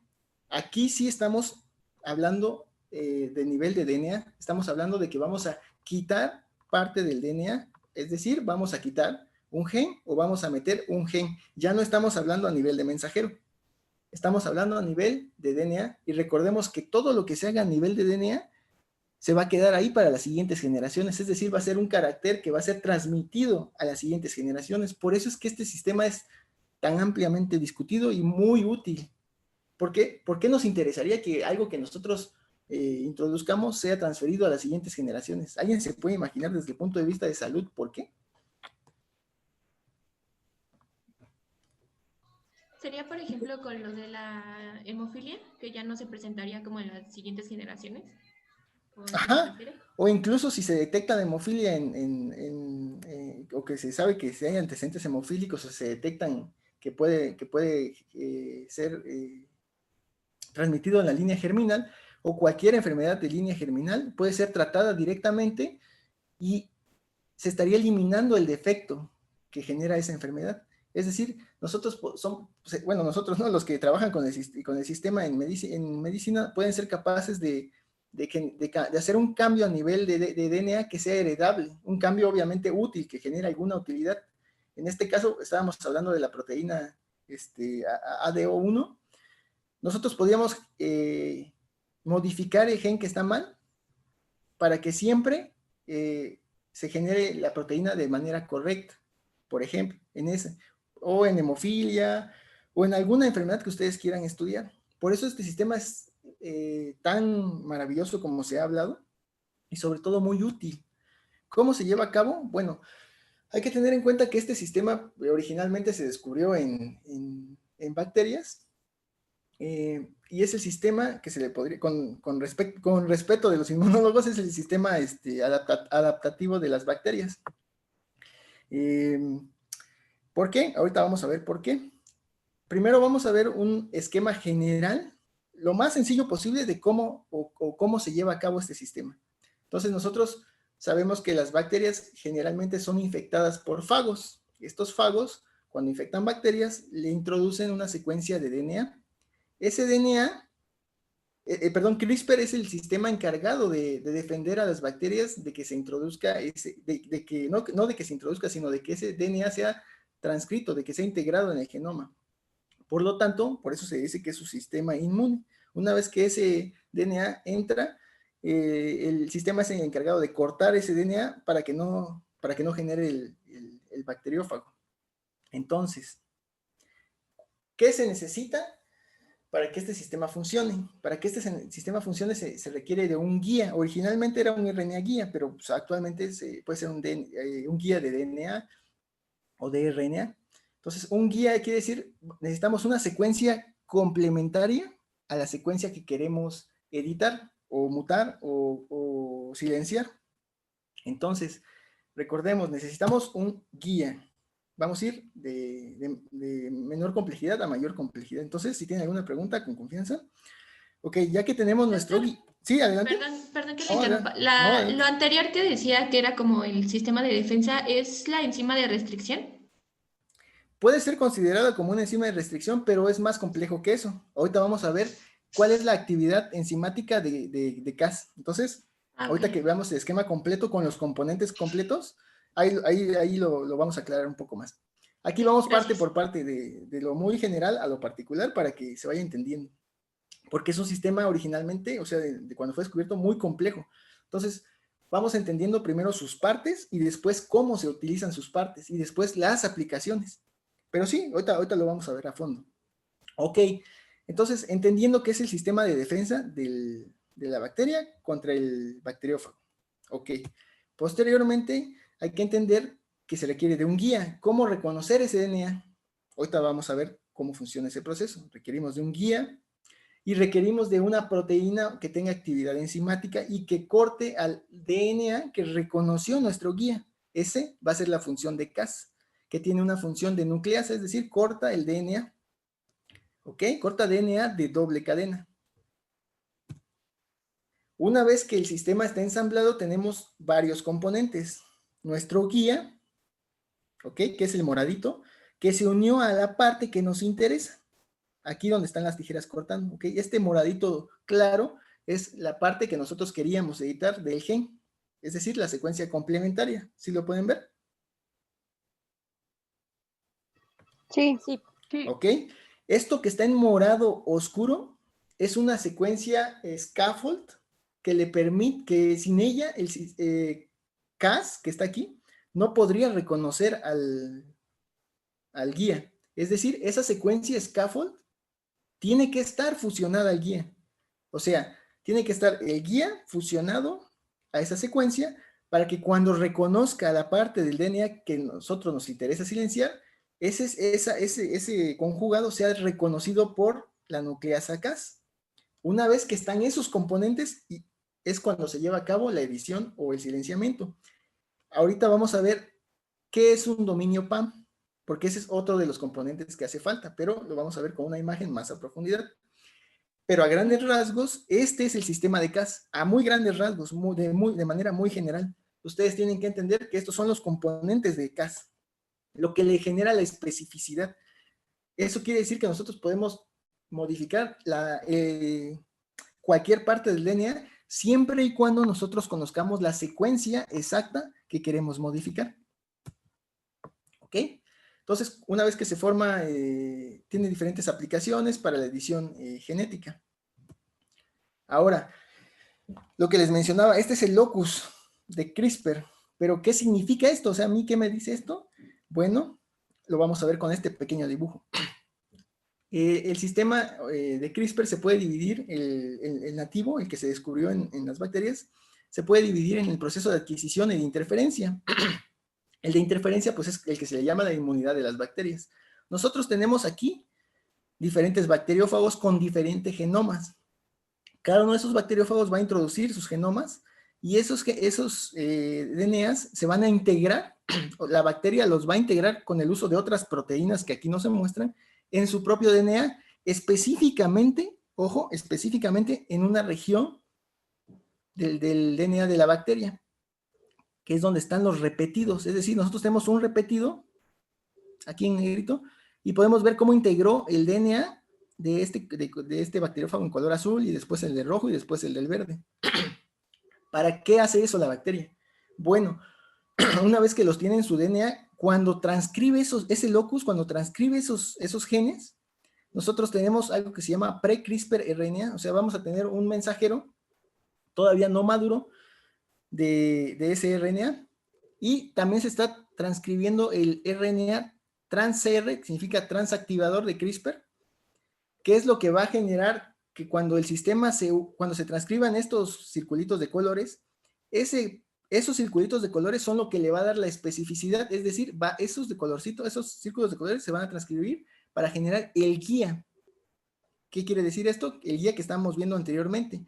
Pero ahora nos falta la secuencia scaffold, que el guía solito no va a ser reconocido por Cas. Pero pues para eso viene este transactivador. ¿Ok? Entonces, una vez que estos dos componentes se unen, Cas reconoce a esos componentes y es cuando lleva a cabo su actividad, como lo podemos ver en el proceso de interferencia. Entonces, si nosotros tenemos unido o reconocemos al DNA de color azul, pues vamos a silenciar ese DNA o el rojo, en este caso estoy hablando de colores porque así lo marca el ejemplo, y vamos a evitar que ese gen sea funcional, y si no está funcional el gen, no se puede transcribir, y si no se puede transcribir, pues no hay proteína. No se traduce a proteína y pues no se genera, en este caso, no se generan los virus. ¿Cómo se lleva a cabo la edición con las nucleasas? Bueno, cuando el sistema corta, cuando separa las cadenas de DNA, va a haber dos mecanismos básicos. El sistema que se llama non-homologous end-joining, es decir, es un sistema en el que se va a rellenar ese corte, o sea, nosotros hacemos un corte, pero ese corte no se va a quedar vacío. El sistema de reparación de DNA en eucariontes va a rellenar esos sitios, pero lo va a hacer de forma principalmente aleatoria. Es decir, van a cambiar las bases que estaban ahí. Ese es el sistema que se llama así, NHEJ. Y hay otro que se llama HDR, o Homologous Directed Repair, reparación homóloga dirigida. Quiere decir que nosotros, o de alguna forma, se integra un DNA que se le llama un templado o donador, en el cual una vez que la enzima Cas hace el corte y abre la cadena, ese DNA templado se va a integrar dentro de esa abertura y va a pasar a formar parte del DNA que nosotros marcamos con Cas. ¿Ok? Existen diferentes aplicaciones para Cas. Nosotros podemos utilizarlo para generar inserciones. Indel son inserciones de lesiones, es decir, cuando cortamos y se rellena de manera aleatoria, vamos a tener que hay inserciones nuevas de nucleótidos o de lesiones que va a faltar una base que originalmente estaba. Reemplazamiento, utilizando el sistema dirigido. Ojo, que el sistema dirigido o que se llama HDR es el que más se utiliza porque lo que muchas veces quieren en ciencia básica es introducir específicamente un gen que confiera alguna resistencia al que pretendan estudiar, o un gen reportero, como lo vamos a ver más adelante. En este caso también se pueden hacer ediciones de una larga región del genoma utilizando diferentes Cas con diferente guía. Es decir, nosotros mientras sepamos qué secuencia queremos modificar, lo podemos realizar. Entonces siempre el único contra que tendría es que nosotros tenemos que conocer la secuencia de DNA que queremos marcar con Cas o editar. Obviamente existen muchas aplicaciones porque si una vez que se utilizó este sistema, lo que se hizo fue mutar la enzima, es decir, mutar Cas para que no cortara. Es decir, nosotros podemos utilizar Cas para que active otras cosas, por ejemplo, en sitios de inicio de la transcripción, para que promueva la transcripción o la reprima, como dominios efectores, que es lo que mencionaba un compañero al inicio, con epigenética, nosotros podemos hacer metilaciones, desmetilaciones, farmesilaciones, utilizando a Cas. Ya no la estaríamos utilizando para cortar, sino para hacer otras estrategias de ingeniería genética. O también, como lo decía nuestra compañera, para utilizar algún gen reportero. Nosotros fusionamos la proteína a un gen reportero, en este caso EGFP, para pues nosotros poder seguir la marca en algún experimento que nos interese, saber cómo se encuentra. Ahora, recordemos eso que estábamos viendo del transactivador y todo eso es cómo se lleva de manera nativa, es decir, en una bacteria. Pero ¿cómo lo hacemos en el laboratorio? Bueno, generalmente se utiliza un vector que ya trae esa secuencia scaffold del transactivador y lo único que nosotros hacemos o diseñamos es la secuencia en color verde, que es la secuencia que nos interesa silenciar. Entonces, lo fusionamos a través de un vector y una vez que lo introducimos por transfección o transformación en la célula que nos interese, va a llevar a cabo el efecto. Ahorita vamos a ver cómo se introduce en un vector. Esta sería la secuencia de nucleótidos de cómo se vería el transactivador de manera natural. Y abajo el RNA guía, o el guía simplemente, ya diseñado en laboratorio. Podemos observar que se le quitaron un poco de nucleótidos, pero se le dio aquí la estructura para que siguiera siendo posible que Cas la reconociera. Recuerden, si no tiene esa secuencia scaffold, no va a funcionar el sistema. Ahora, la siguiente pregunta es, ok, este es el sistema de defensa de la bacteria, el sistema inmune de la bacteria, pero ¿cómo le hace la bacteria para no atacarse ella misma? ¿Alguien se imagina cómo le hace la bacteria para reconocer lo propio de lo extraño? ¿No es porque su ADN está metilado? Podría ser, pero eso se ha visto que es así, porque no está metilado. Pero aquí específicamente para este sistema hay unos sitios o unos dominios que se llaman PAM, que son un triplete de nucleótidos, que en este caso se observa AGG, y esos dominios PAM, la bacteria no los tiene. Y si no están esos dominios PAM, el sistema no se lleva a cabo. Aquí podemos ver todo el sistema, cómo está montado, solo que ahora sí podemos ver esos dominios PAM. Este sistema solo va a funcionar siempre que esté flanqueado por este dominio PAM. Si no está este dominio PAM en el DNA objetivo, no se va a poder llevar a cabo el sistema. ¿Ok? Entonces, de esa manera es como el sistema se vuelve muy específico. Nosotros tenemos la secuencia que queremos silenciar y aparte esa secuencia tiene que estar flanqueada por sitios o dominios PAM. Para nosotros poder identificar esos sitios en un genoma, pues existen diferentes tipos de software o en algunas páginas ya hay, de acuerdo al modelo que estén trabajando, el tipo celular, se puede diseñar el RNA guía tomando en cuenta el genoma de referencia. Asimismo, se pueden hacer mutaciones en enzima, como les mencioné, para que no corte la doble cadena. Es decir, si nosotros nomás queremos que corte una de las dos cadenas, ya existen Cas modificadas para hacer solo un corte. En este caso, a esa Cas se le llama, a ese corte se le llama un nick. En los artículos ustedes lo van a ver como un DNA niqueado, le dicen. Que cuando esté niqueado significa que solo una de las dos cadenas está cortada. Cualquiera que esta de las dos cadenas sea. ¿Ok? Entonces, pues bueno, esto ya lo mencionamos, que existen diferentes modificaciones en la proteína. Y este es el sistema completo, el sistema nativo de interferencia, que ahora ustedes ya pueden entender a grandes rasgos cómo funciona. Tenemos que tener en cuenta que no es el único sistema de defensa de la bacteria. El sistema que se utiliza en ingeniería genética principalmente es el de tipo 2, pero hay varios tipos de interferencia utilizando Cas, ¿ok? Varios tipos de silenciamiento utilizando Cas, pero para esta charla solo hemos estudiado el de tipo 2. Existen otros tipos, pero el que más utilizaremos en laboratorio es el tipo 2, porque es el que incluye menos cantidad de proteínas, es el que utiliza menos elementos para llevar a cabo su función. ¿Ok? ¿Hasta aquí alguna duda? No. ¿Ok? También se sabe, o era de esperarse, que los virus tienen sistemas que pueden evadir este sistema de silenciamiento, pero bueno, eso ya sería para otra clase de biología molecular muy específica de Cas. Pero para que lo tengan en cuenta, que pues es en las interacciones que se generan entre los virus y las bacterias, tanto los unos como los otros han generado sus propios sistemas para evadir los sistemas de defensa del otro. Entonces, los virus tienen sistemas para evadir naturalmente el sistema Cas. ¿Ok? Tengan en cuenta siempre eso también. Y pues esta tecnología se ha utilizado para la edición de diferentes líneas celulares, de ratones, humanos, ratas, conejos y diferentes organismos modelo. ¿Ok?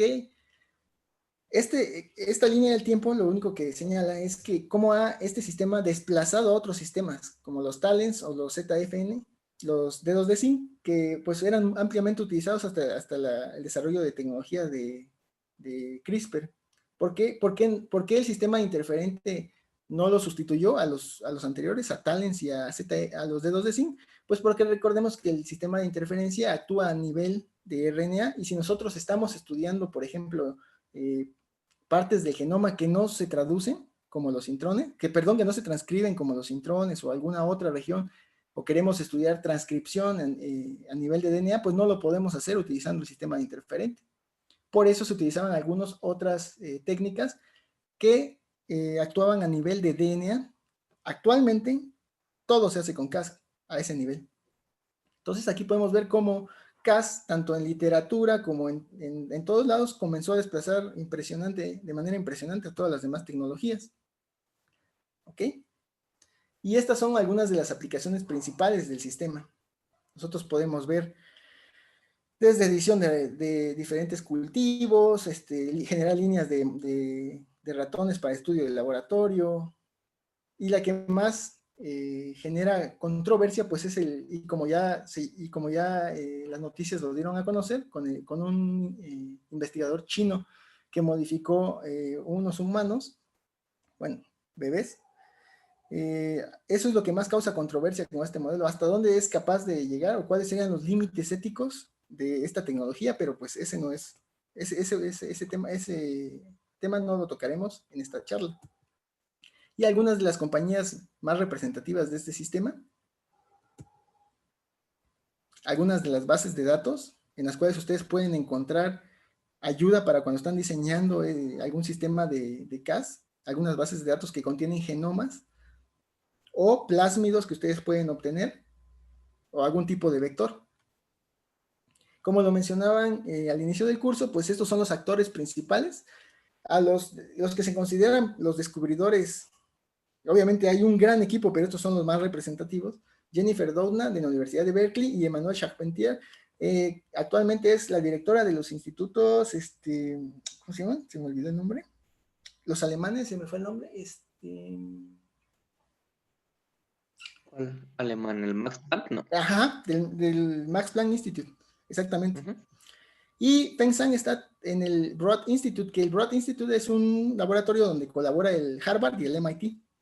Entonces, con el inicio de las aplicaciones biotecnológicas de esta tecnología, empezó una guerra de patentes que parece que al fin terminó, porque pues por eso no se les había dado el premio Nobel a ninguno en años anteriores, porque esta tecnología se conoce desde, ya en aplicaciones biotecnológicas, desde el 2014, 2013. Entonces, a partir de ahí empezó una guerra de patentes, pues por las diferentes modificaciones que se le han hecho a la enzima y las aplicaciones que tienen, tanto en medicina como en agricultura. Y las dos ganadoras del premio Nobel, Jennifer Doudna y Emmanuel Charpentier, apenas hace 2 días se les dio el premio Nobel de Química 2020 por su descubrimiento. Obviamente, detrás de ellas hay un gran grupo de investigadores, solo que ellas son la parte representativa, la cara de todo este grupo que llevó a cabo estas investigaciones. ¿Ok? Entonces, esta tecnología se puede utilizar en ciencia básica para la edición de diferentes células. En este caso, este es un trabajo que se utilizó para hacer una mutación o una disrupción en un gen de Trypanosoma cruzi, que es un parásito que genera la enfermedad de Chagas, y que lo que hicieron fue dañar el flagelo de este parásito, ver si con esta tecnología podían dañar el flagelo del parásito. Esta tecnología se puede utilizar obviamente para editar cualquier cosa. Este es un ejemplo. Lo utilizo porque aquí ocupan plásmidos y es lo que más van a estar utilizando y es importante conocerlo. Voy a ir un poco más rápido porque ya casi se nos acaba el tiempo y todavía nos falta un poquito de secuenciación. Entonces aquí podemos ver el plásmido y nosotros tenemos nuestro RNA guía o nuestro guía. Voy a hablar solo como guía. Recuerden que la parte roja es la complementaria y lo azul va a ser la secuencia scaffold. Entonces, nosotros tenemos nuestra célula y la transfectamos, nuestra célula o parásito la transfectamos, eso significa la electricidad, con nuestro vector que codifica la proteína de Cas, ¿ok? Esa proteína tiene que tener una señal de localización nuclear, que aquí se ve en amarillo, para que pueda llegar al núcleo de donde está el DNA, si no, no va a llegar y no se va a llevar a cabo el efecto. Entonces, esa es una de las formas, los elementos por separado. Nosotros los metemos a la célula por transfección, pero por separado. O la otra es que nosotros también metamos los elementos por separado, pero que para que nosotros sepamos que nuestro sistema está funcionando, le metamos un tag o una bandera, por ejemplo, al mensajero, en un vector, fusionado la proteína roja fluorescente y a nuestra proteína está fusionada la verde fluorescente. Eso quiere decir que cuando nuestro sistema se encuentra en nuestra célula, nosotros vamos a ser capaces de verlo por microscopía, porque vamos a ver de color verde el núcleo y de color rojo el citoplasma. Recordemos, de color rojo el citoplasma porque no tiene señal de localización nuclear. Y ya que ¿ok? Aquí todos los sistemas se encuentran en un solo plásmido, tanto el guía como Cas. ¿Ok? Estas son las diferentes formas en las que se van a encontrar los plásmidos. Ahora, nosotros queremos meter una secuencia de interés en el genoma, es decir, queremos abrirlo, o sea, abrimos nuestro genoma y nosotros vamos a meter una secuencia de interés o un cassette, en este caso es un cassette de resistencia a blasticidina. ¿Eso qué quiere decir? Que nosotros vamos a hacer a esta célula o parásito resistente a esta droga. Esto es un plásmido. ¿Algunos de ustedes ya habían visto algún plásmido? Sí, doctor. Ah, ok, entonces esto ya lo entienden. Ya entienden cómo están compuestos los plásmidos y bueno, así se ven los parásitos transfectados o una célula transfectada con el microscopio de epifluorescencia o con el confocal. Doctor. Sí, dígame. Es que sí vimos que es un plásmido, pero siento que no fue tan... Ah, ok. Pues no que lo pudiéramos absorber muy bien. Sí, solo sabemos que tiene varias partes. No te preocupes, aquí lo vemos. Bueno, el plásmido es un vector porque hace entrega de nuestro material genético que nosotros queremos meter. En este caso, todos los plásmidos tienen un sitio múltiple de clonación o también llamado polilinker. Ese polilinker o sitio múltiple de clonación generalmente está rodeado de muchos sitios de restricción que nosotros podemos utilizar para escoger alguna enzima que tengamos y poder abrir ese plásmido y nosotros meter la secuencia que nos interesa. En este caso, en moradito se observa la secuencia guía que nosotros nos interesa meter. Entonces utilizamos BAM-H1 y BAM-H1 y la metemos. Este plásmido también va a tener un sitio de resistencia para, un gen que codifica para la resistencia a ampicilina y un sitio que codifica para blasticidina, que aquí no lo marca, aquí está. ¿Ok? Blasticidina en azul o neomicina en amarillito en este otro.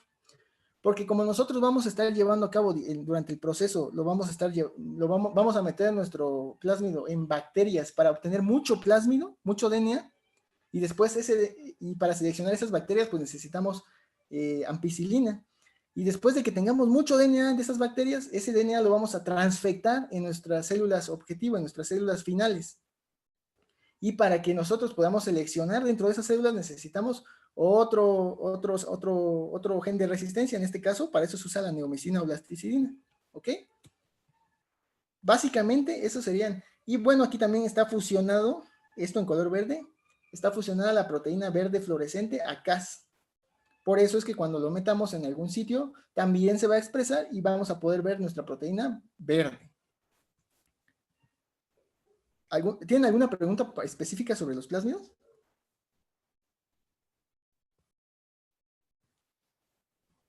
¿Algo muy particular que les haya quedado duda?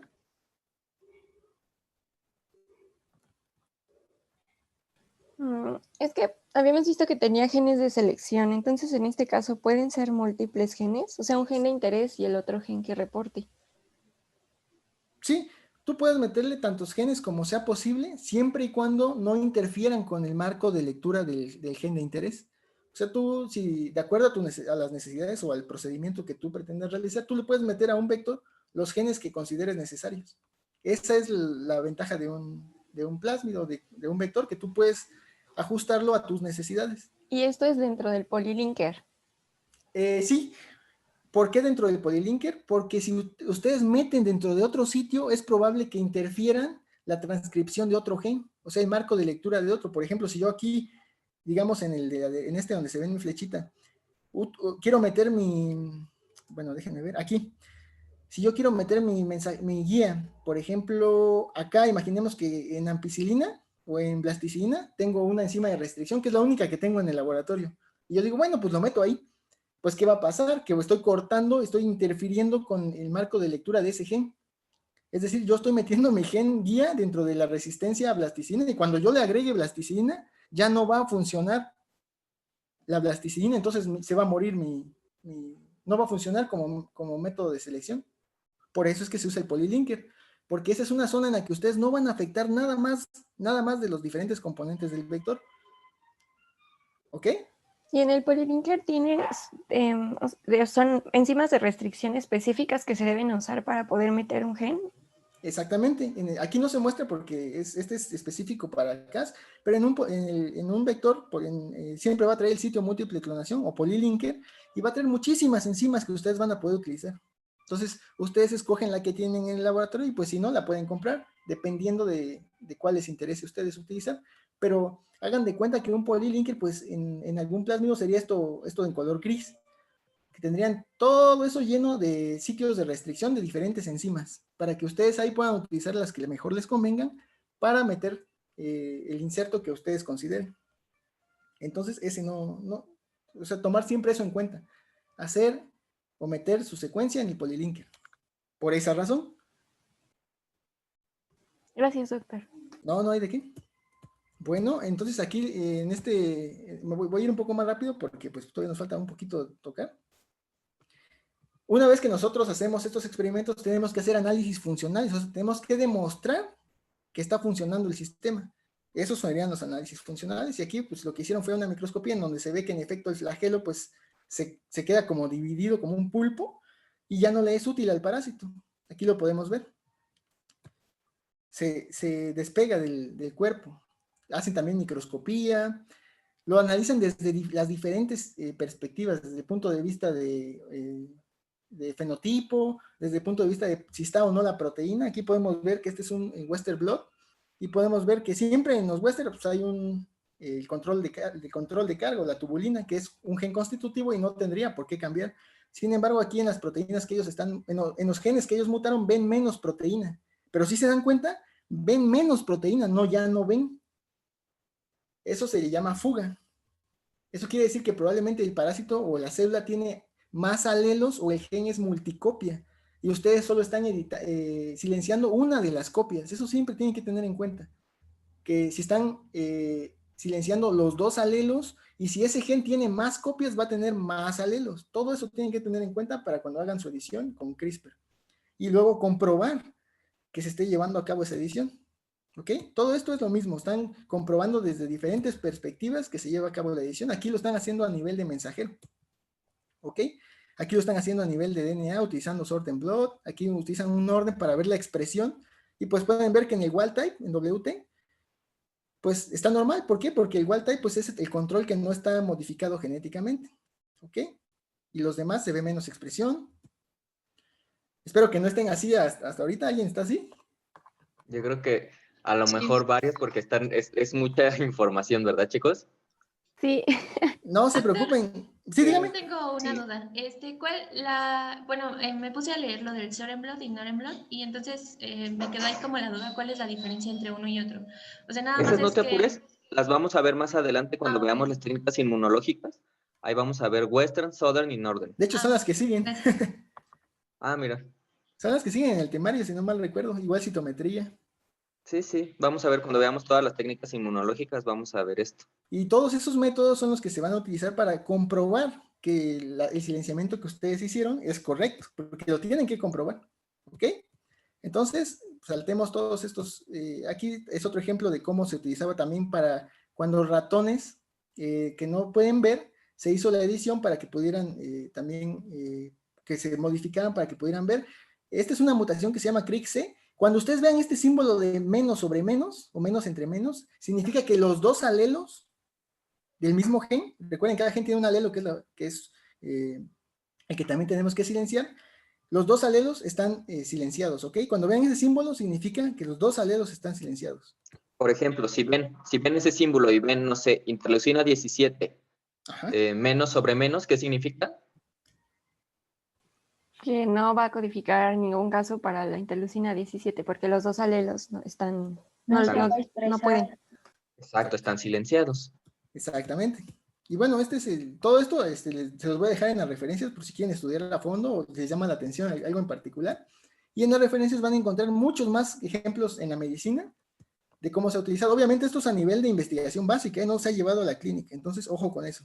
Oye, doctor, quería hacerles una propuesta, no sé qué les parecería a los chicos, y si tú puedes también, claro, que esta parte de secuenciación la veamos el próximo miércoles. No sé si tengas chance un rato, porque bueno, esto ya no será tanto tiempo, ¿no?